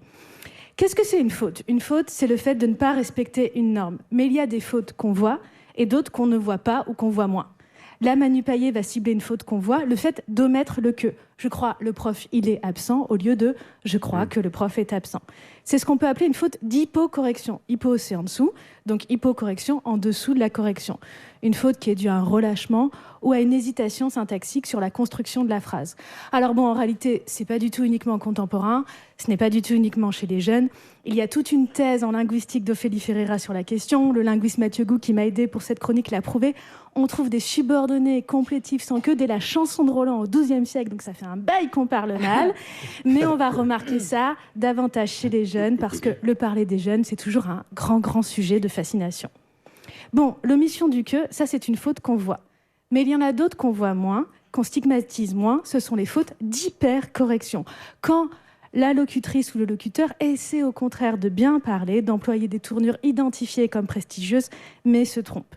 Et ces fautes-là ont souvent lieu dans des contextes de parler tendus, comme un oral scolaire, un entretien d'embauche, une prise de parole politique publique ou un spectacle. On réécoute Manu Payet. Je reprends les enfants de mes potes dont je trouve qu'ils parlent mal. Oui, voilà, là il s'est planté dans le don, parce que don, alors c'est un peu compliqué, mais ça suppose un complément indirect et ça ne va pas fonctionner ici. Mais encore une fois, c'est un classique. Don, c'est un pronom relatif qui fait assez prestigieux, comme duquel, auquel, pour lequel, mais qui est un peu compliqué à employer. Mais ce qui m'intéresse, moi, c'est pourquoi est-ce qu'on remarque l'absence du que et pas l'emploi erroné du don. Et c'est des raisons plus sociales que linguistiques. Je vous donne un autre exemple. Si vous dites « c'est cela que je parle », d'un côté, ou « c'est de cela dont je parle », d'un point de vue linguistique, il s'agit tout autant d'erreurs par rapport à la norme. Erreur d'hypocorrection dans un cas, c'est cela que je parle, d'hypercorrection dans l'autre, c'est de cela dont je parle, parce qu'il y a redondance entre le de et le don. Mais la deuxième sera, Guillaume est impressionné, la deuxième sera bien moins stigmatisée socialement. Alors d'une part parce qu'elle est liée à un effort, et qu'on va plutôt associer la faute au non-effort, et d'autre part parce qu'elle sera aussi faite par les personnes associées au bien parler, comme les profs, les journalistes, les universitaires. Par exemple, une erreur typique de journalistes ou d'universitaires qu'ils vont faire sans s'en rendre compte, c'est d'ajouter des accents circonflexes là où ce n'est pas nécessaire. Parce qu'on se dit, un accent circonflexe, c'est classe, ça peut pas être une faute. Donc, mais c'est vrai, donc on va le faire, par exemple, dans les titres d'articles, vous faites avec un accent circonflexe. C'est une faute, mais qui ne sera pas remarquée, en tout cas beaucoup moins que vous faisiez. Ouais, voilà. On voit certaines fautes et pas d'autres, et souvent on voit bien plus les fautes des autres que les nôtres. Donc si je reviens au sketch, Manu Payet critique les erreurs des jeunes, hypocorrection. Donc logiquement, il veut se construire par opposition une posture de locuteur savant, et il nous fait une belle erreur d'hypercorrection. Mais son erreur à lui, ça ne deviendra pas un sketch, à la rigueur, ça deviendra une chronique. Yeah, Laëlia Véon, merci Laëlia. Qu'on retrouve en librairie, avec un livre qui traite de l'ironie, qui s'appelle T'es sérieuse, et qui parle un peu de nous. Qui parle même beaucoup de vous. Ça parle beaucoup de nous. On est toujours avec notre invitée Monique Passon-Charlot. Mais pour rebondir sur la chronique de Laëlia, est-ce qu'on a ça chez les riches aussi, cette espèce de distinction de qui parle le mieux, qui fait le plus de phrases avec de l'emphase, etc. Là, tu n'as pas besoin de faire de grands gestes, c'est tout le temps comme ça. Elle t'aime pas trop, je crois. Ouais, je crois qu'elle ne peut pas me blairer. Elle peut pas te blairer, ouais. Et avec sa chemise, là. Non, c'est-à-dire que vraiment, tout le travail sur le corps dont j'ai parlé, tout le travail sur l'élocution fait l'objet d'un contrôle dès la naissance, enfin des tout petits, dans la construction de l'habitus de classe, et qui perdure et qui est renforcé dans les écoles spécifiques de la grande bourgeoisie. Par exemple, on a travaillé pas mal, Michel et moi, à Verneuil-sur-Avre, à l'école des Roches. Et là, Michel a pu assister à des concours d'éloquence, des cours d'éloquence qui deviennent des concours d'éloquence. Et où là, effectivement, comme tu l'as très bien dit, vraiment, c'est au taquet, quoi. Il faut vraiment... Par exemple, les liaisons. Apprendre à faire des liaisons facultatives prestigieuses, laisser un message, t'as par coupé exemple. Monique, t'as coupé mais Monique. moi, elle m'a dit que c'était bien, je me suis pas fait engueuler comme vous. Je suis privilégiée, j'en profite, là. Vas-y, je dis tout ce que je peux. Profite, ça va pas durer. Ouais, ça va durer. Non, Est-ce qu'on peut te couper toi maintenant? Non, mais pour cette question du langage, si j'ai le temps de poser une question? Non, pas du tout. Bon, bah vas-y alors. Non, mais par on en contre, parle en coulisses. comment tu dis? Non, on en parle en coulisses. là on n'a pas le temps, mais on peut y revenir après. D'accord. Parce que vous savez que cette émission, elle ne tient que parce que je dois financer le capitalisme à un moment donné. Et on va continuer à parler de l'ultra-richesse, mais pour que Monique elle ait encore du boulot et qu'elle parle des ultra-riches encore longtemps, il faut la créer, cette ultra-richesse. Et c'est la publicité.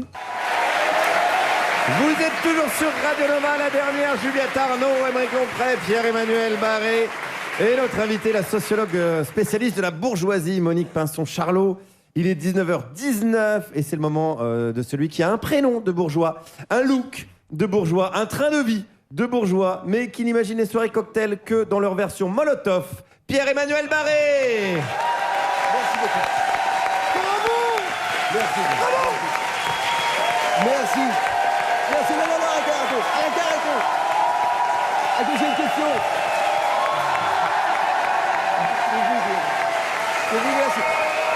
Merci. C'est bon.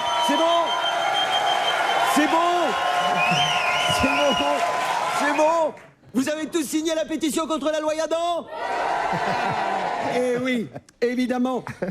J'ai bien l'impression que depuis quelque temps, cette émission se complaît dans un confortable entre-soi.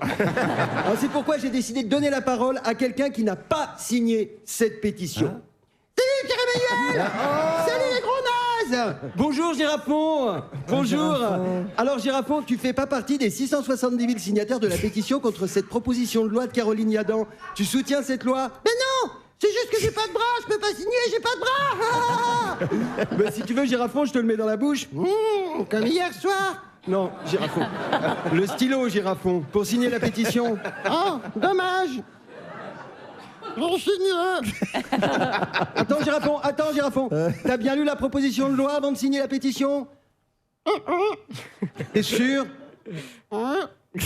Je le savais. Tu l'as pas lu. C'est pas bien, Girafon. Avant de parler d'un sujet, il faut se renseigner. Sinon, tu vas finir sur France Info. Hein? Non, d'accord, ça va. Je vais lire ta proposition de loi, là. Lomprey, lunettes.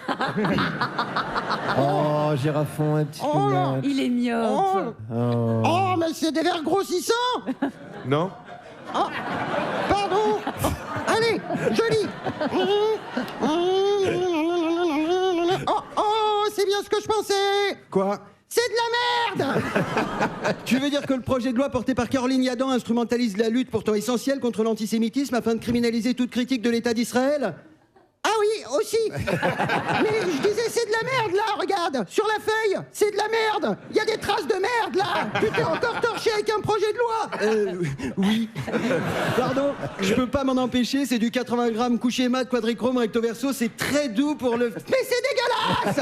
Oui, je sais, j'aurais pas dû... Non, la loi, c'est la loi qui est dégueulasse. T'as bien fait de t'essuyer le trou de balle avec, ça mérite pas mieux. Moi, j'aurais même pris directement Caroline Yadan pour me faire relire la rondelle. Girafon, je comprends, c'est tentant, mais je pense pas que ce soit légal d'utiliser une députée pour se nettoyer les fesses. Oh, tant pis. Mais si elle est votée, la loi, ça veut dire qu'on peut plus rien dire sur Israël, c'est ça? Non, disons que ce sera plus risqué parce que le texte rend volontairement flou la distinction entre critique politique d'Israël et antisémitisme. Et c'est quoi les sanctions prévues? 5 ans de prison et 45 000 € d'amende. Wow, du coup, tout le monde va s'autocensurer et plus oser critiquer la politique d'Israël par peur des poursuites. Mais c'est le but, Girafon. Par exemple, on pourra plus dire que la création d'Israël en 1948 s'est appuyée sur un nettoyage ethnique de la population palestinienne. Voilà. Et on pourra plus dire qu'Israël est un régime colonial. Non. Et qu'Israël a mis en place un apartheid. Non. Qu'Israël n'est pas une démocratie. Non. Qu'Israël commet des crimes contre l'humanité. Non. Qu'Israël commet un génocide. Non. Que le houmous c'est libanais et pas israélien parce que ça aussi ils l'ont volé. Non, Girafon. Que les peuples persécutés par Israël en Palestine, au Liban et ailleurs ont le droit de résister par tous les moyens, y compris la lutte armée. Ouh là là. Non, Girafon, non. Mais rassure-moi, on pourra quand même faire des analogies historiques entre la politique actuelle du gouvernement israélien et des régimes génocidaires du passé. Eh ben non. Du coup, on pourra plus dire que Netanyahou c'est une sorte de nazi sans prépuce. Eh non.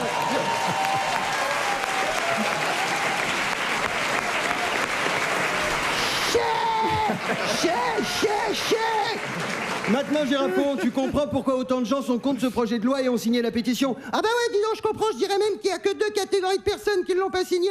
Ceux qui n'ont pas de bras et les vieux fonds de bol de jus de cul qui sont toujours du côté des plus forts. Juste une question. François Hollande, Raphaël Glucksmann, Édouard Philippe, Bruno Retailleau et Marine Le Pen, ils ont des bras? Eh oui. C'est bien ce que je pensais. Merci de m'avoir écouté. Merci beaucoup, Girafon. Girafon, avec la participation de Pierre-Emmanuel Barré qui était là aussi, qu'on retrouve en tournée à toute la France. Et vous pouvez même retrouver Girafon dans le spectacle de Pierre-Emmanuel et en librairie les chroniques de Saint-Roustan qui sont un véritable succès. Tout à fait. Populaire. Il est 19h24 sur Radio Nova, c'est l'heure de notre séquence l'invité de l'invité. Vous connaissez toutes les semaines, c'est notre invité qui choisit. Et aujourd'hui, Monique Pinson-Charlot a choisi de nous présenter celui à qui je vous demande de faire un triomphe, Félix Jagnard. Salut Félix. Salut Guillaume. Bienvenue et merci d'être avec nous. Félix, tu as 19 ans, c'est honteux, c'est beaucoup trop jeune. Pardon d'être là. Voilà, et tu es étudiant en licence de sciences politiques et en journalisme à Lille. Est-ce que mes renseignements sont exacts? C'est parfait, capitaine. Incroyable. Attends, ma première question, c'est comment tu as rencontré Monique et quel est le lien qui vous unit? Alors, j'ai rencontré Monique, moi je viens de Mulhouse. Je viens de Mulhouse en... Oh là là. Aïe, aïe, aïe, aïe, aïe. C'est pas très français là-bas. Je viens de Mulhouse et en gros, tous les ans, il y a un forum qui s'appelle le Forum Latitude qui est organisé par la librairie 47 degrés Nord, que je remercie d'ailleurs parce que sans eux, je serais pas là. On les embrasse. Qui, du coup, invite plusieurs personnalités pour faire des conférences. C'est des intellectuels, des sociologues, des politiques, des philosophes. Et à 17 ans, quand j'étais en première ou en seconde, je savais que je voulais devenir journaliste et du coup j'ai vu l'occasion à cet endroit-là de faire un projet journalistique et du coup j'ai contacté la radio locale à Mulhouse qui s'appelle Radio MNE, que je remercie aussi. Qu'on embrasse. J'ai des gens à remercier. Non, c'est très bien, je leur ai proposé de faire un petit projet. Au début, la première année, j'avais juste mon petit micro et je me baladais dans le forum et je posais des questions à des intervenants, dont madame. Dont Monique. Dont Monique. Et en fait, ça s'est reproduit parce que le forum, vu qu'il est là tous les ans, moi j'ai vu vraiment une occasion d'interviewer des personnalités importantes à Mulhouse, ce qui n'est pas le cas toute l'année. Ouais. Et du coup, j'ai saisi l'opportunité. En plus, les studios de la radio, ils sont juste à l'endroit où le forum est organisé. Du coup, c'était triple banco. J'aurais vraiment été con si j'aurais pas saisi cette chance. Et du coup, plusieurs années d'affilée, j'ai interviewé Monique. Et du coup, au fur et à mesure, on a tissé un vrai lien d'amitié, au-delà juste du professionnel, de faire l'entretien, etc. Et du coup, cette année, en novembre de l'année dernière, pour le dernier forum, on s'est vraiment rapprochés. Je lui ai proposé quelque chose parce qu'il faut savoir que moi, ma grand-mère maternelle, elle est décédée l'année en fait où j'ai rencontré pour la première fois Monique. Et du coup, je trouvais que c'était beau pour la symbolique qu'il y ait ce lien-là. Et du coup, elle m'a adopté comme petit-fils de cœur et c'est ma grand-mère de cœur. Grand-mère de cœur, mais c'est extrêmement mignon. Je comprends mieux. Et alors, pourquoi tu t'es lancé dans cette folle aventure du journalisme? Est-ce que tu t'es dit, tiens, là, c'est le moment. Le journalisme, en ce moment, c'est vraiment une bonne idée. Parce qu'au début, je me suis dit que le journalisme, ça alliait tout ce que j'aimais quand je me suis construit, quand j'avais 13, 14 ans, écrire, produire quelque chose, faire du montage, etc. Et du coup, j'avais un peu ce but-là derrière la tête de me dire, je veux devenir journaliste, mais sans trop savoir à quoi ça correspondait. Et après, avec mes premiers projets, quand je me suis lancé, je me suis rendu compte que vraiment, c'était quelque chose qui me tenait à cœur et où je trouvais un vrai sens dans ce métier-là. Encore plus aujourd'hui, d'ailleurs, parce que on voit l'état aujourd'hui... dans quel état est l'espace médiatique. Ben oui, d'où ma question. Ouais. Et du coup, je me suis vraiment dit que fallait pas, à mon échelle bien sûr, fallait pas lâcher ça, fallait pas laisser aux gens qui se disent journalistes mais qui sont plus communicants le mot de journaliste et le métier de journaliste. Et du coup, je me suis lancé là-dedans et plus j'avance, plus je me rends compte que j'ai fait le bon choix et que je suis à l'endroit de là où j'ai envie d'être. Et moi, j'aime bien produire des choses. Donc là, tu produis quoi concrètement? T'as des podcasts, t'as des... Alors ouais, en gros, depuis, comme je vous ai dit, depuis la première fois que j'ai réalisé le premier projet au Forum Latitude, je sors des entretiens en podcast qui sont disponibles sur Apple Podcast, sur Spotify, sur les plateformes et qui sont aussi diffusés du coup dans la radio associative Radio MNE qui fait partie du réseau Radio Campus. Donc c'est des grands entretiens? C'est des grands entretiens. Ouais. La première édition que j'ai fait, je m'étais dit que vu que j'arrivais dans un endroit comme ça à 16-17 ans et je savais pas trop comment ça allait se passer, j'avais préparé 3 questions que je pouvais poser à tout le monde. Et du coup, c'était le bon moyen de faire parce que du coup, je pouvais me retrouver face à des gens que je savais même pas qui c'était. Juste, je les chopais, j'étais en mode, toi, t'as l'air très important. Et du coup, je le chopais. Et du coup, je posais ces 3 mêmes questions. C'était quoi les questions, tu t'en souviens? Les questions, c'était... Comment vous appelez-vous? Comme ça, on va déjà... Quelle est la capitale de l'Australie? Ah ouais. Non, les questions, c'est si... est-ce que récemment, parce que c'était dans le cadre d'un forum organisé par une librairie, et moi, la littérature, ça a une place importante dans ma vie, du coup, c'était... est-ce qu'il y a un livre récemment qui vous a transporté, dont vous aimeriez nous parler? Vu l'état du monde dans lequel on est aujourd'hui, s'il y avait une chose à changer, ce serait quoi? Et ma dernière question, je terminais sur et maintenant, qu'est-ce qu'on fait? Du coup, c'était très ouvert. Et du coup, j'ai pu en faire une dizaine. Et du coup, j'ai créé un podcast qui s'appelait 3 questions, 10 personnalités, que vous pouvez écouter, mais vu que c'était il y a très longtemps, j'ai un peu honte de la manière dont c'est fait. Mais bon, non, et après, au fur et à mesure, je me suis un peu professionnalisé. Comme dit, la première émission, j'étais avec mon petit micro, je me baladais. La deuxième émission, j'ai proposé à la radio d'utiliser leur studio. Et du coup, j'étais dans un cadre un peu plus chouette pour interviewer des gens. Et là, je faisais des plus grands entretiens. Ouais, là, je préparais à l'avance des entretiens où on parlait du thème de prédilection de la personne. Et du coup, voilà, je sélectionnais toujours parce que dans ce forum... c'est le but, sinon ça serait pas drôle. Il y a de tous bords et de tous horizons politiques. Du coup, je faisais un choix dans qui j'interviewais. Donc, tu pratiques déjà le journalisme. Qu'est-ce que tu apprends concrètement à l'école de journalisme? Parce qu'on a l'impression que tu es déjà assez aguerri, quoi. En fait, ce qu'il faut savoir en France aujourd'hui, c'est que pour faire une école de journalisme, une des 14 qui est reconnue par la profession, c'est un exercice que tu fais que quand tu es en master. Tu peux que intégrer une école de journalisme en master, niveau, après avoir fait une licence. Donc un bac plus 3, il faut avoir un bac plus 3 en bagage. Et du coup, c'est dans ces écoles-là qu'on apprend vraiment la pratique, donc les règles un peu de montage, de machin, la déontologie journalistique, ce qui est important. Ce qui est important. Et du coup, voilà. Mais c'est quelque chose, du coup, auquel on accède une fois avoir eu un bagage universitaire. Mais la chose qu'il faut savoir aussi, c'est que c'est en rien obligatoire. Il y a plein, et même, je pense, la majorité des journalistes aujourd'hui en France qui n'ont pas fait d'école de journalisme. Et du coup, il y a un peu cette dualité-là de se dire, voilà, j'ai envie de devenir journaliste. Du coup, la voie la plus simple et la plus accessible, c'est de faire ce master de journaliste parce que ça permet d'avoir du réseau, il y a une alternance. Du coup, ça permet de te garder ensuite dans l'entreprise, etc. Parce que c'est une vraie jungle, le journaliste. C'est une vraie jungle de réseau. Si tu n'as pas de réseau, tu t'en sors pas. Oui, donc c'est plus des relations que tu te fais c'est des relations. Et après, moi, j'ai l'impression que la déontologie... même si on ne dirait pas, mais la déontologie et la pratique, c'est quelque chose qui peut s'apprendre en exerçant le métier. Moi, je pense qu'en exerçant ce que j'ai déjà exercé aujourd'hui à mon échelle, j'ai appris au niveau du matériel, j'ai appris à monter, j'ai appris à produire quelque chose au sens littéral du terme. Et du coup, je me dédie quand même à faire un master en école de journalisme parce que je pense qu'on y apprend des choses. Moi, ça m'intéresse de faire une alternance dans une entreprise, etc. Une entreprise, un média, qui est une entreprise. Mais du coup, voilà. Mais ce qui est aussi important de rappeler, c'est que les masters de journalisme en France, il y en a 14, et c'est des concours. Et les concours, c'est un peu une exception qui est française, c'est que les concours d'école de journalisme sont ultra sélectifs. Mais vraiment ultra sélectifs, ce qui n'est pas le cas en Belgique, ce qui n'est pas le cas en Espagne, par exemple.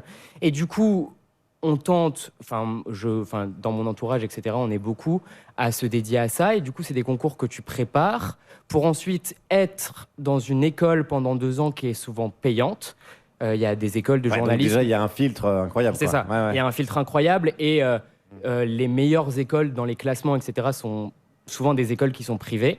Du coup, on se retrouve à faire et à tenter des concours ultra sélectifs où il y a environ 5% d'admission, etc., tu payes ton master et ensuite tu ressors dans un monde du travail qui est ultra compliqué. Là, dit comme ça donne pas envie, mais oui, en tout cas, comme t'en parles, ça donne vraiment envie. Et du coup, mais c'est vraiment ultra compliqué et c'est important de le rappeler que la majorité des journalistes aujourd'hui sont pigistes, c'est-à-dire que c'est très précaire et en plus, qui plus est, si jamais on porte une réelle importance au métier de journaliste et au sens que c'est d'être journaliste, au sens littéralement d'un contre-pouvoir, ça réduit quand même beaucoup l'espace médiatique. Parce que, c'est-à-dire qu'on se garde une petite tranche de 10-15% des médias qui sont des médias indépendants. Et sauf que ces médias indépendants-là, malheureusement, ils n'ont pas beaucoup de moyens. Et ça, on le voit dans les... par exemple, moi, quand je veux faire des stages, j'envoie des mails, etc., à des rédactions qui me disent désolé, on aimerait bien te prendre, etc., mais on n'a pas les moyens, on n'a pas l'équipe, etc. Donc... Et du coup, si même pour un stage, c'est compliqué, qu'est-ce que ce sera une fois que je me lancerai sur le monde du travail? Moi, je suis vraiment inquiet vis-à-vis de ça. De me dire... Donc, est-ce que tu conseilles de faire comme toi, de te lancer oui, il faut se lancer, etc. Il faut surtout pas avoir peur en faisant le constat du système médiatique aujourd'hui. Il faut pas être démoralisé. N'ayez pas peur, ouais, c'est comme ça. disait N'ayez pas peur. Jean-Paul II. Merci beaucoup, Félix, d'avoir été avec nous. C'est tout à fait passionnant et tout à fait inspirant. Merci à toi, Félix Jagnard. On peut te suivre, te retrouver. Et puis, et surtout, on te souhaite une longue carrière. Merci. Et on te souhaite de grands remplacer les Benjamin Duhamel, les Salamé, etc., etc. Il est l'heure de laisser le micro à celle qui ne s'en laisse pas compter, sauf quand il s'agit des histoires, Juliette Arnaud. C'est que nous pessions à lire tout le temps. Plus important à vivre. Regarde Juliette Arnaud. En avant les histoires. La série Drôle de Dames a fêté ses 50 ans. C'était une série où il y avait 3 femmes qui étaient amies et solidaires et qui n'étaient pas des demoiselles en détresse, et elles résolvaient des énigmes policières. Et pour l'occasion, les 3 comédiennes encore vivantes de la série, Tous mes baisers à Farah Fawcett, se sont réunies devant les photographes. Alors, qu'est-ce qui s'est passé ? Tout le monde a commenté leur physique de dame entre 75 et 80 ans à base de « il n'y a plus rien qui bouge, elles ont morflé les Spice Girls, que c'est audacieux et moderne de moquer le physique des vieilles dames ». Et si là, vous êtes en train de vous dire « ouais, mais si elles n'avaient pas passé tant de temps avec le Botox et l'acide hyaluronique, on se moquerait pas tant », je vais me charger de vous prouver que pas du tout. Prenons Miss Brill, héroïne de la nouvelle éponyme de l'écrivaine néo-zélandaise Catherine Mansfield. Miss Brill, c'est une vieille dame, un dimanche, qui profite dans un jardin public d'un beau jour de printemps.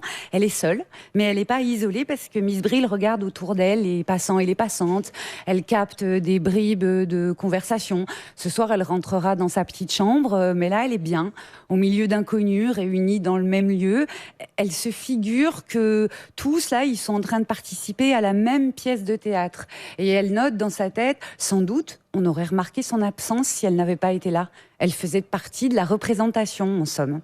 Habituée moi-même des jardins publics où je rêvais seule, je connais cette sensation. Cette fantasmagorie, c'est un genre d'équivalent humble de « ma vie est un vidéoclip ».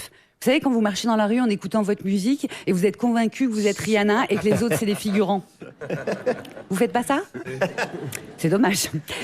Sur le même banc que Miss Brill s'installe un jeune couple. Miss Brill se réjouit. Ah, voilà l'héroïne et le héros de la pièce. Ils sont jeunes, ils sont beaux, ils ont l'air amoureux. On dirait Bardella et Maria Carolina. Miss Brill se réjouit de les écouter. La fille dit non, pas maintenant, je ne peux pas. Et le garçon répond oui, bien sûr, je comprends parce que le consentement, c'est sa passion. Non, pas du tout. Il répond pas ça. Il répond pourquoi non ? À cause de cette vieille bique ? Vieille et moche comme elle est, elle ferait mieux de rester chez elle. Je vous raconte pas la fin de la nouvelle, mais je crois que votre petit cœur égratigné aura besoin d'Abby et Martha dans le film de 1944 de Frank Capra, Arsenic et vieille dentelle. Abby et Martha, c'est 2 charmantes vieilles dames adorées du voisinage, des enfants, du policier de proximité, du pasteur, et surtout, c'est les petites chéries de leur neveu, Mortimer, qui les appellent tendrement « mes pétales de rose séchés ». Sauf qu'un jour, chez ses tantes, ils trouvent un cadavre. Gros état de panique chez Mortimer. Il leur demande comment c'est possible. Et alors là, tante Abby lui répond suavement « Oui, c'est parce qu'il a bu du vin empoisonné qu'on a fabriqué. » Et elle rajoute qu'elles vont aller l'enterrer dans la cave comme les 11 autres messieurs. Alors là, Mortimer, il passe dans un état de panique incommensurable et il leur dit avec beaucoup de tendresse « Mais vous ne pouvez pas faire des choses pareilles. Ça n'est pas seulement illégal, c'est mal. Ce ne sont pas de gentilles choses à faire. Vous avez pris de très mauvaises habitudes. » De délicieuses vieilles dames embarquées dans une entreprise d'homicide en série. Ce qu'il y a de rassurant, enfin moi ce qui me rassure, c'est que leurs victimes ne sont que des hommes âgés et seuls, qu'elles estiment donc malheureux. Elles leur offront donc une fin de vie dans un cadre familial.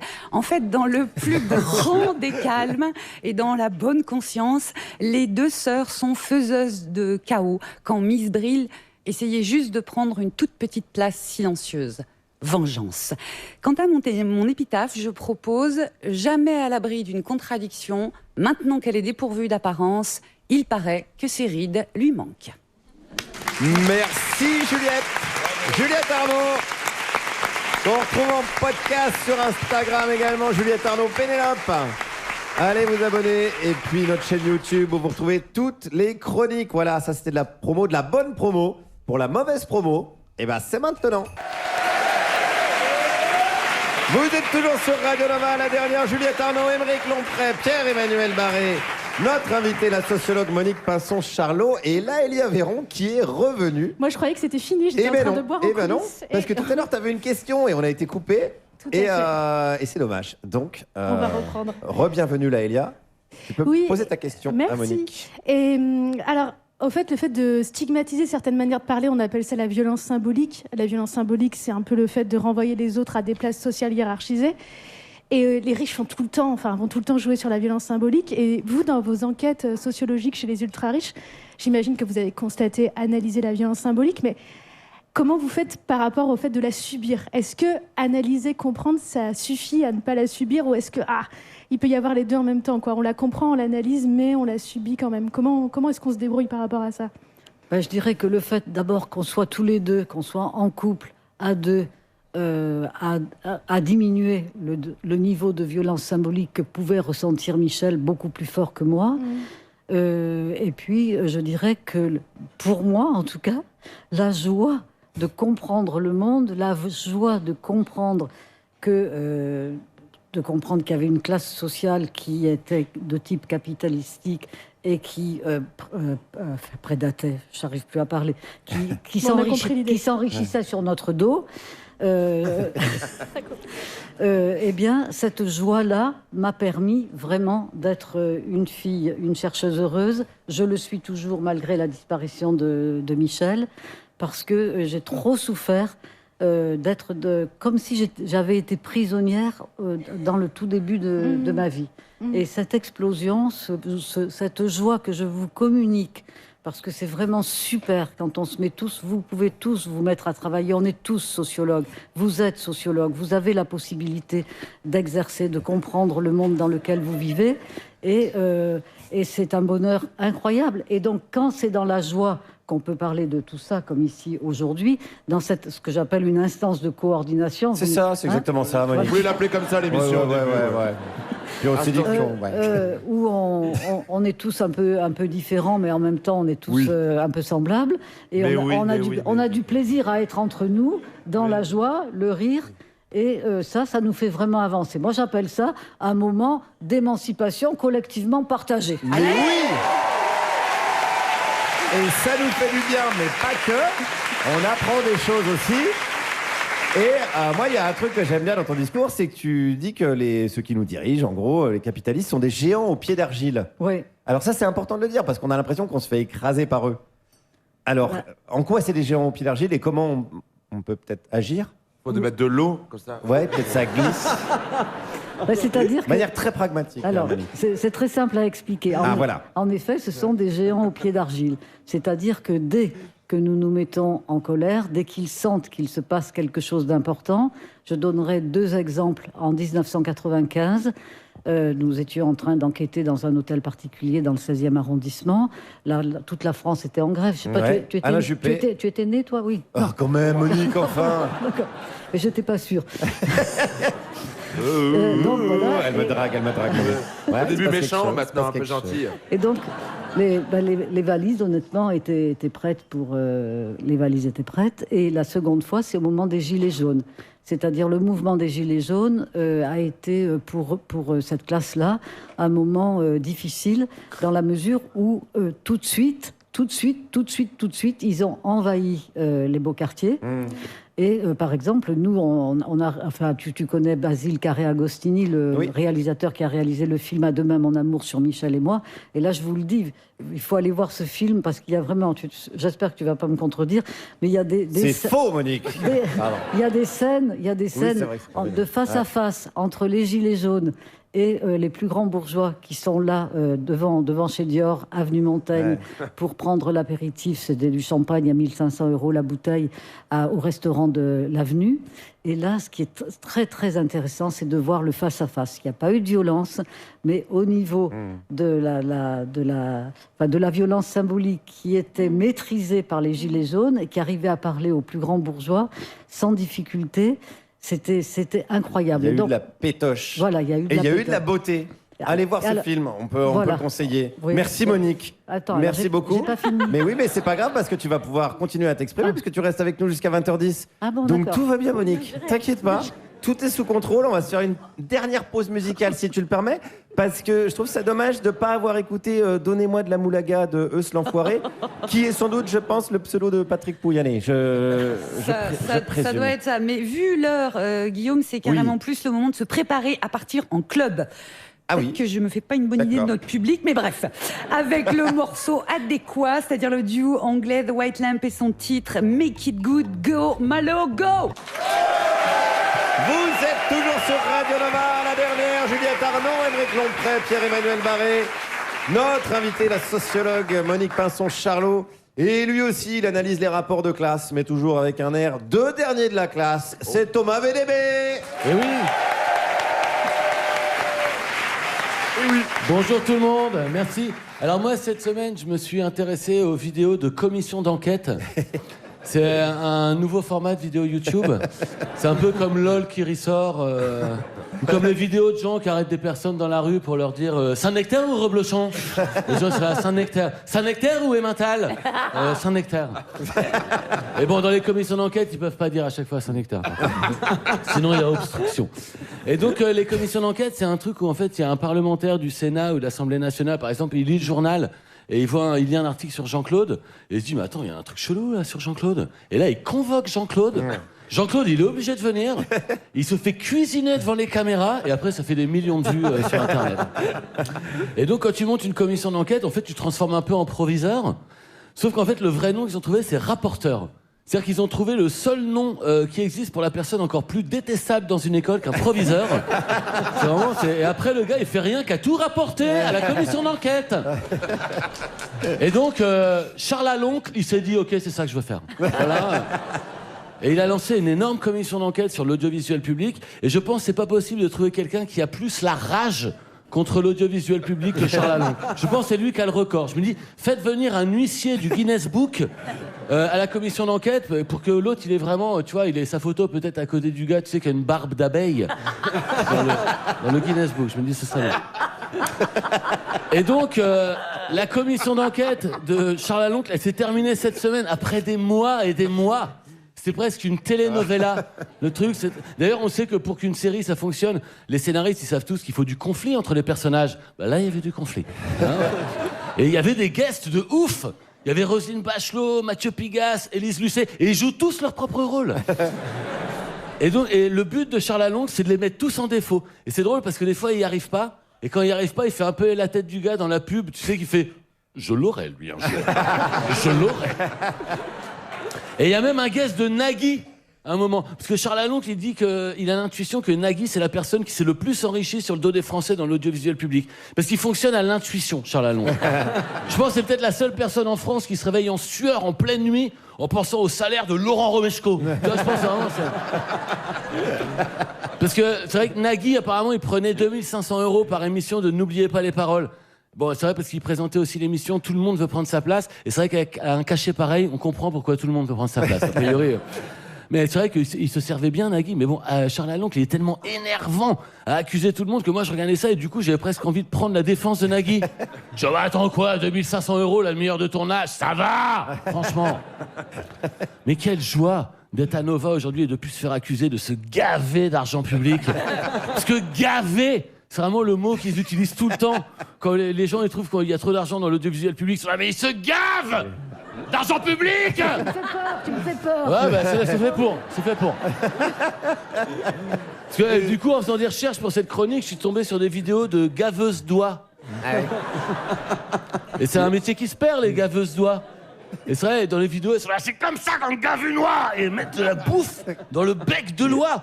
Et c'est vrai que c'est vraiment horrible. Et nous, c'est vrai qu'à France Inter, par exemple, le gavage, c'était moins. Il y a moins de gavage. C'était plus, ils nous mettaient 2 flocons d'avoine dans la gorge. Et à Nova, on est passé à 1 flocon d'avoine. Vraiment, on est plus dans une sorte de diète. Hein, vraiment. Je pense qu'avec nous, on pourrait produire du foie gras, mais extra light. Hein, vraiment, du foie sec. Hein. Bon, après, c'est vrai que Charles Aloncle, il a quand même un biais de droite. Quand même, comme personne. On a tous vu la vidéo où il parle d'une députée macroniste et il se défend, mais il dit elle n'est pas de mon camp, je l'accuse, en plus elle n'est pas de mon camp, elle n'est pas raciste. Bon, il dit ça. Ben, au moins, quand il dit ça, ça nous met tous sur un pied d'égalité. Parce qu'on n'a peut-être pas tous un oncle raciste, mais au moins on a tous un à l'oncle raciste. Ouais, ça, t'es sûr. Oui. Bah ouais, bah évidemment, j'ai hésité, je savais que vous auriez cette réaction. Wow. Non mais c'est vrai, il a un biais de droite, il est député pour Éric Ciotti. Et d'ailleurs, dans ma chronique, j'avais prévu de dire « Ah ouais, mais s'il veut être cohérent, Charles Aloncle, avec l'argent public, ben il a qu'à faire une enquête sur les frais de mandat des députés !» Mais pas de bol, parce que j'ai vu que cette semaine, la première mesure de Éric Ciotti en tant que maire de Nice, ça a été de baisser les indemnités des élus. Et je me suis dit, merde, ça fait pas les affaires de ma chronique, ça. Je me dis, ce serait quand même plus simple pour nos chroniques si les mecs de droite, ils faisaient des vrais trucs de droite, quoi. Parce que si Éric Ciotti commence à faire des trucs de gauche, bah moi j'arrête, hein. C'est trop dur d'être rigolo, après. Parce que oui, une société juste, avec une répartition équilibrée de l'argent public, d'accord. Après, il faudra pas pleurer si nos chroniques sont moins marrantes. Hein. Parce que là, je suis à 2 doigts de dire du bien d'Éric Ciotti. Hein, vous voyez pas, mais depuis 10 secondes, Pierre-Emmanuel me donne des gros coups de pied sous la table, là. Hein. Voilà, donc si Éric Ciotti nous écoute, bah, qu'ils prennent pas trop la confiance quand même. Merci à tous, bonne journée, salut. Merci Thomas Védélé, qu'on retrouve sur scène. Tout nouveau spectacle à partir de décembre, ici même à l'Européen. Merci Thomas. On est toujours avec notre invitée Monique Pinson-Charlot. Qui est-elle, Monique? Que lit-elle? Que regarde-t-elle?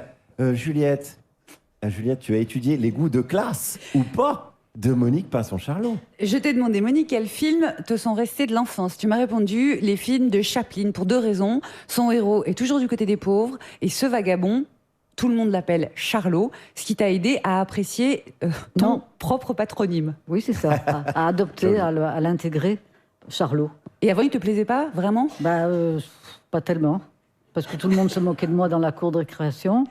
Et puis après, il y avait des manifestations quelquefois dans les rues. Charlot Dessous, mais c'était Charles de Gaulle. Oui, c'était Charles de Gaulle. Parce qu'en plus, après Chaplin, le mot Charlot est rentré dans le français pour dire quelqu'un qu'on peut pas prendre au sérieux. Voilà, c'est ça. Et toi, ça t'allait très bien. Ça, au final, ça me va bien. Voilà. Je t'ai demandé ensuite quel livre t'avait donné envie de devenir une grande personne. Et tu m'as répondu avec un personnage de BD, le Tintin d'Hergé, parce qu'il t'a donné, m'as-tu dit, le goût de partir à l'aventure avec Michel. En gros, c'était Monique et Michel au pays des riches. Oui, c'est ça. C'est exactement ça. On est parti découvrir la construction de cette classe sociale au sommet des richesses et des pouvoirs à l'échelle de la planète. Vraiment, Tintin et Milou au pays des riches, dans le désert, au Maroc, dans des tas de pays, en Islande, au Congo. En France, au Congo. Voilà. Merci. La face cachée de Monique Pinson-Charlot. Je pense que c'était un tout petit peu moins raciste qu'ils en avaient produit, mais enfin bon. Et je t'ai demandé enfin, Monique, quel livre te fait rire? Alors tu m'as répondu une BD à toi et à Michel, et à la scénariste dessinatrice Marion Montaigne, qui s'intitule Riche, pourquoi pas toi, où vous expliquez à un personnage qui s'appelle Philippe Brocoli comment il doit s'y prendre pour devenir riche. Il paraît que ce fut l'occasion de gros fou rires, le faisage de cette BD, sans doute parce que Marion Montaigne vous a dessiné, donc vous a un petit peu caricaturé, Michel et toi. Non, c'était assez réaliste. Hein, effectivement, il n'y a pas beaucoup de sociologues qui accepteraient d'être dessinés comme ça, d'être les deux héros d'une bande dessinée. Non, ça fait un peu Charlot, quoi. Voilà, donc c'était un bon retour à mon histoire. Et puis pour Michel, c'était aussi une forme d'impertinence, d'impertinence par rapport aux inégalités. Là, c'est l'histoire d'un petit jeune homme qui joue au loto et qui devient très riche d'un seul coup et il ne sait pas avec ses parents comment s'approprier la richesse. Et nous, on les aide, on essaye de les aider à notre manière à s'approprier leur richesse. Et voilà, et donc ça a été l'occasion effectivement de beaucoup de fou rire et surtout d'un succès de librairie tout à fait extraordinaire. Parce que quand on arrive à bien incarner dans la bande dessinée, dans le cinéma, je sais pas comment dire les choses, les modalités d'exploitation et de prédation avec le système capitaliste, ça fait comprendre, ça donne de la vie. On a fait aussi un très joli livre avec un photographe, Gwen Dubourg-Toumieux. Et là, pareil, avec des photos extraordinaires. Et là, le processus d'identification est très fort. Il n'est pas contraire, il n'est pas en contradiction avec l'écriture des sociologues. Mais dès qu'on met de la poésie, dès qu'on met de l'art, dès qu'on allie, comme ça, qu'on casse toutes les coupures institutionnelles, les divisions institutionnelles qui nous pourrissent les cerveaux, eh bien, là, on avance vraiment dans la compréhension. Et là, justement, on comprend l'arbitraire absolu de leur domination qui ne tient qu'au titre de propriété. Et donc, on a aboli l'esclavage, on a aboli le colonialisme. Là, on est à l'heure d'ouvrir une perspective post-capitaliste. Allez, révolution. Allez, merci beaucoup, Monique. Tu parlais de poésie, tu parlais d'art, la transition est parfaite. Puisque je vais laisser le micro à celui qui a la lourde charge de quasi conclure cette émission. Il est pointu, il est affûté, il est malin comme un singe sous MDMA. C'est Aymeric Lompré. Et oui, c'est lui. Allez, c'est lui. L'actualité est chaude. Elle est chaude, l'actualité. Comme le climat international, qui est bien chaud, car les bateaux, ils sont bien bloqués dans le détroit de Mazouze. Et ils sont... Tu vois... Et alors, avancez.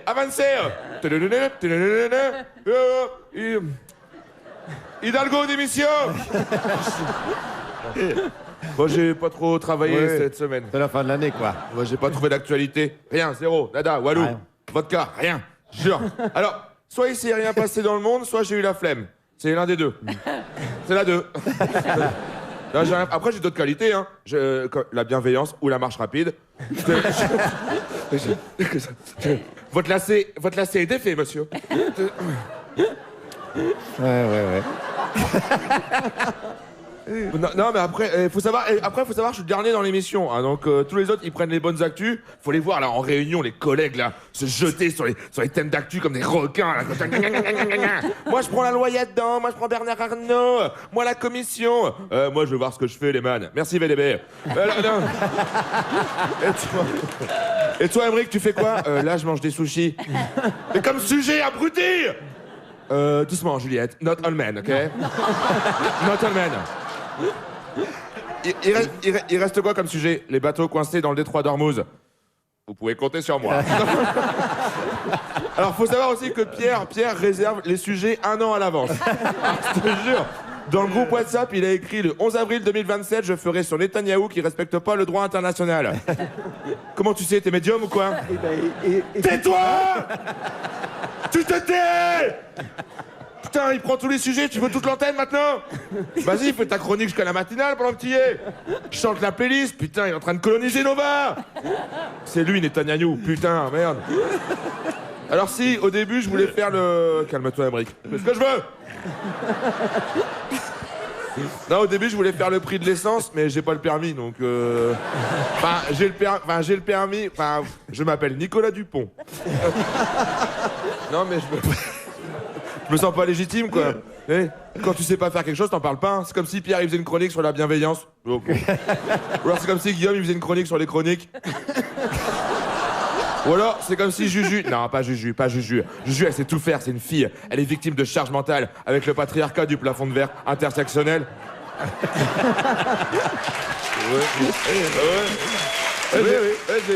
Je sais pas ce que ça veut dire, mais j'ai tout dit les mots féministes que je connais. À nous le patriarcat. Le patriarcat. À nous le patriarcat. À nous. Non mais c'est vrai, le prix de l'essence, nous les Parisiens, c'est pas un truc qui nous... Enfin, je veux dire... tu sais, c'est comme quand il y a des inondations. On est là, oui, bon. Non. Ça nous fait rire de voir un facteur dans une barque, quoi. Mais je vois là, les gens à la télé, les gens qui achètent de l'essence, là, ils sont là. Ouais, c'est pas normal. Là, je fais de la lutte des classes, mais bon. Alors, non, là, c'est pas normal. 2,30 €. Comment je fais je dois payer... l'accent. Mais je fais que l'accent, du coup. Alors, non. Ah, Bandour. Non, mais non. Non, je suis à quelqu'un de province, mais normal. Ouais, c'est pas normal. 2,30 €. Comment je fais je dois payer pour le travail. Et nous, on est là. Bah, prends le métro, hein. Quoi? Bah, prends le métro, prends la 12, hein. Tu prends la 12, hein. Pour faire Amiens-Breteuil. Bah, prends le RER, hein. Tu prends le RER, hein. Tu changes à Châtelet, hein. Je vais t'en coller une, là. Tu préfères pas plutôt qu'on fasse une médiation, hein? Non, mais nous, tu vois, l'intelligentsia, enfin, les Parisiens, nous... Soit on fait du métro, soit on a tous une voiture électrique, quoi. Mais moi, je leur dis aux gens des plaines et des montagnes, l'électrique. Passer à l'électrique. 60 000 balles une voiture, c'est quoi? C'est 2 mois de loyer, c'est rien. Non, mais je veux dire... Mais ça, c'est le problème des gens des plaines, hein. C'est que, en fait, leur rivière, elle déborde tout le temps elle déborde. Et après, ils passent en Tesla comme ça, ils sont... Sauf la glacière et les goodies du Tour de France. Non mais en plus c'est pas trop grave que je fais pas d'actualité aujourd'hui parce qu'il y a VDB et souvent les gens ils nous confondent tous les deux donc Tout à l'heure je me disais je sais pas si vexant pour qui des deux c'est vexant. Et Guillaume après il est passé derrière moi il a fait c'est pour Thomas. On rigole.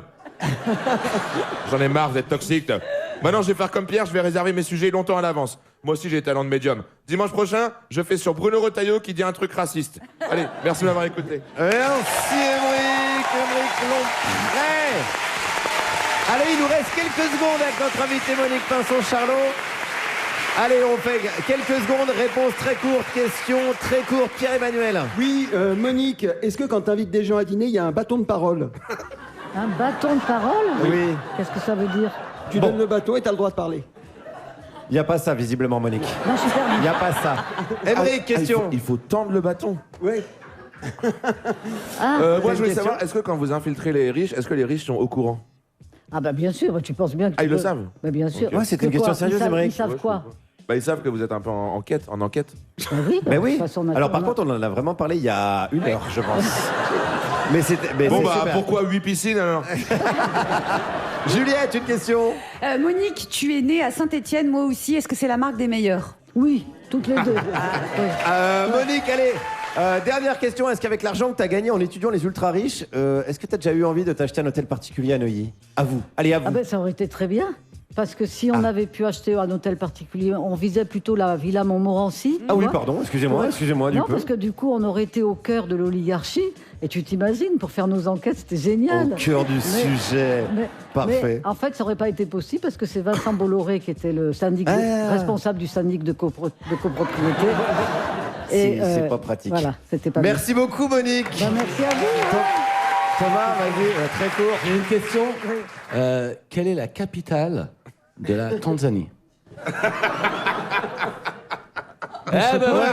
Écoute, c'était très court. merci Thomas pour cette question. La girafe. La girafe. Merci Monique Pinson-Charlot d'avoir été avec nous pendant ces 2 heures. Merci, c'est passionnant. C'est le documentaire, les livres, les bandes dessinées. Merci à ton invité Félix Jagnard.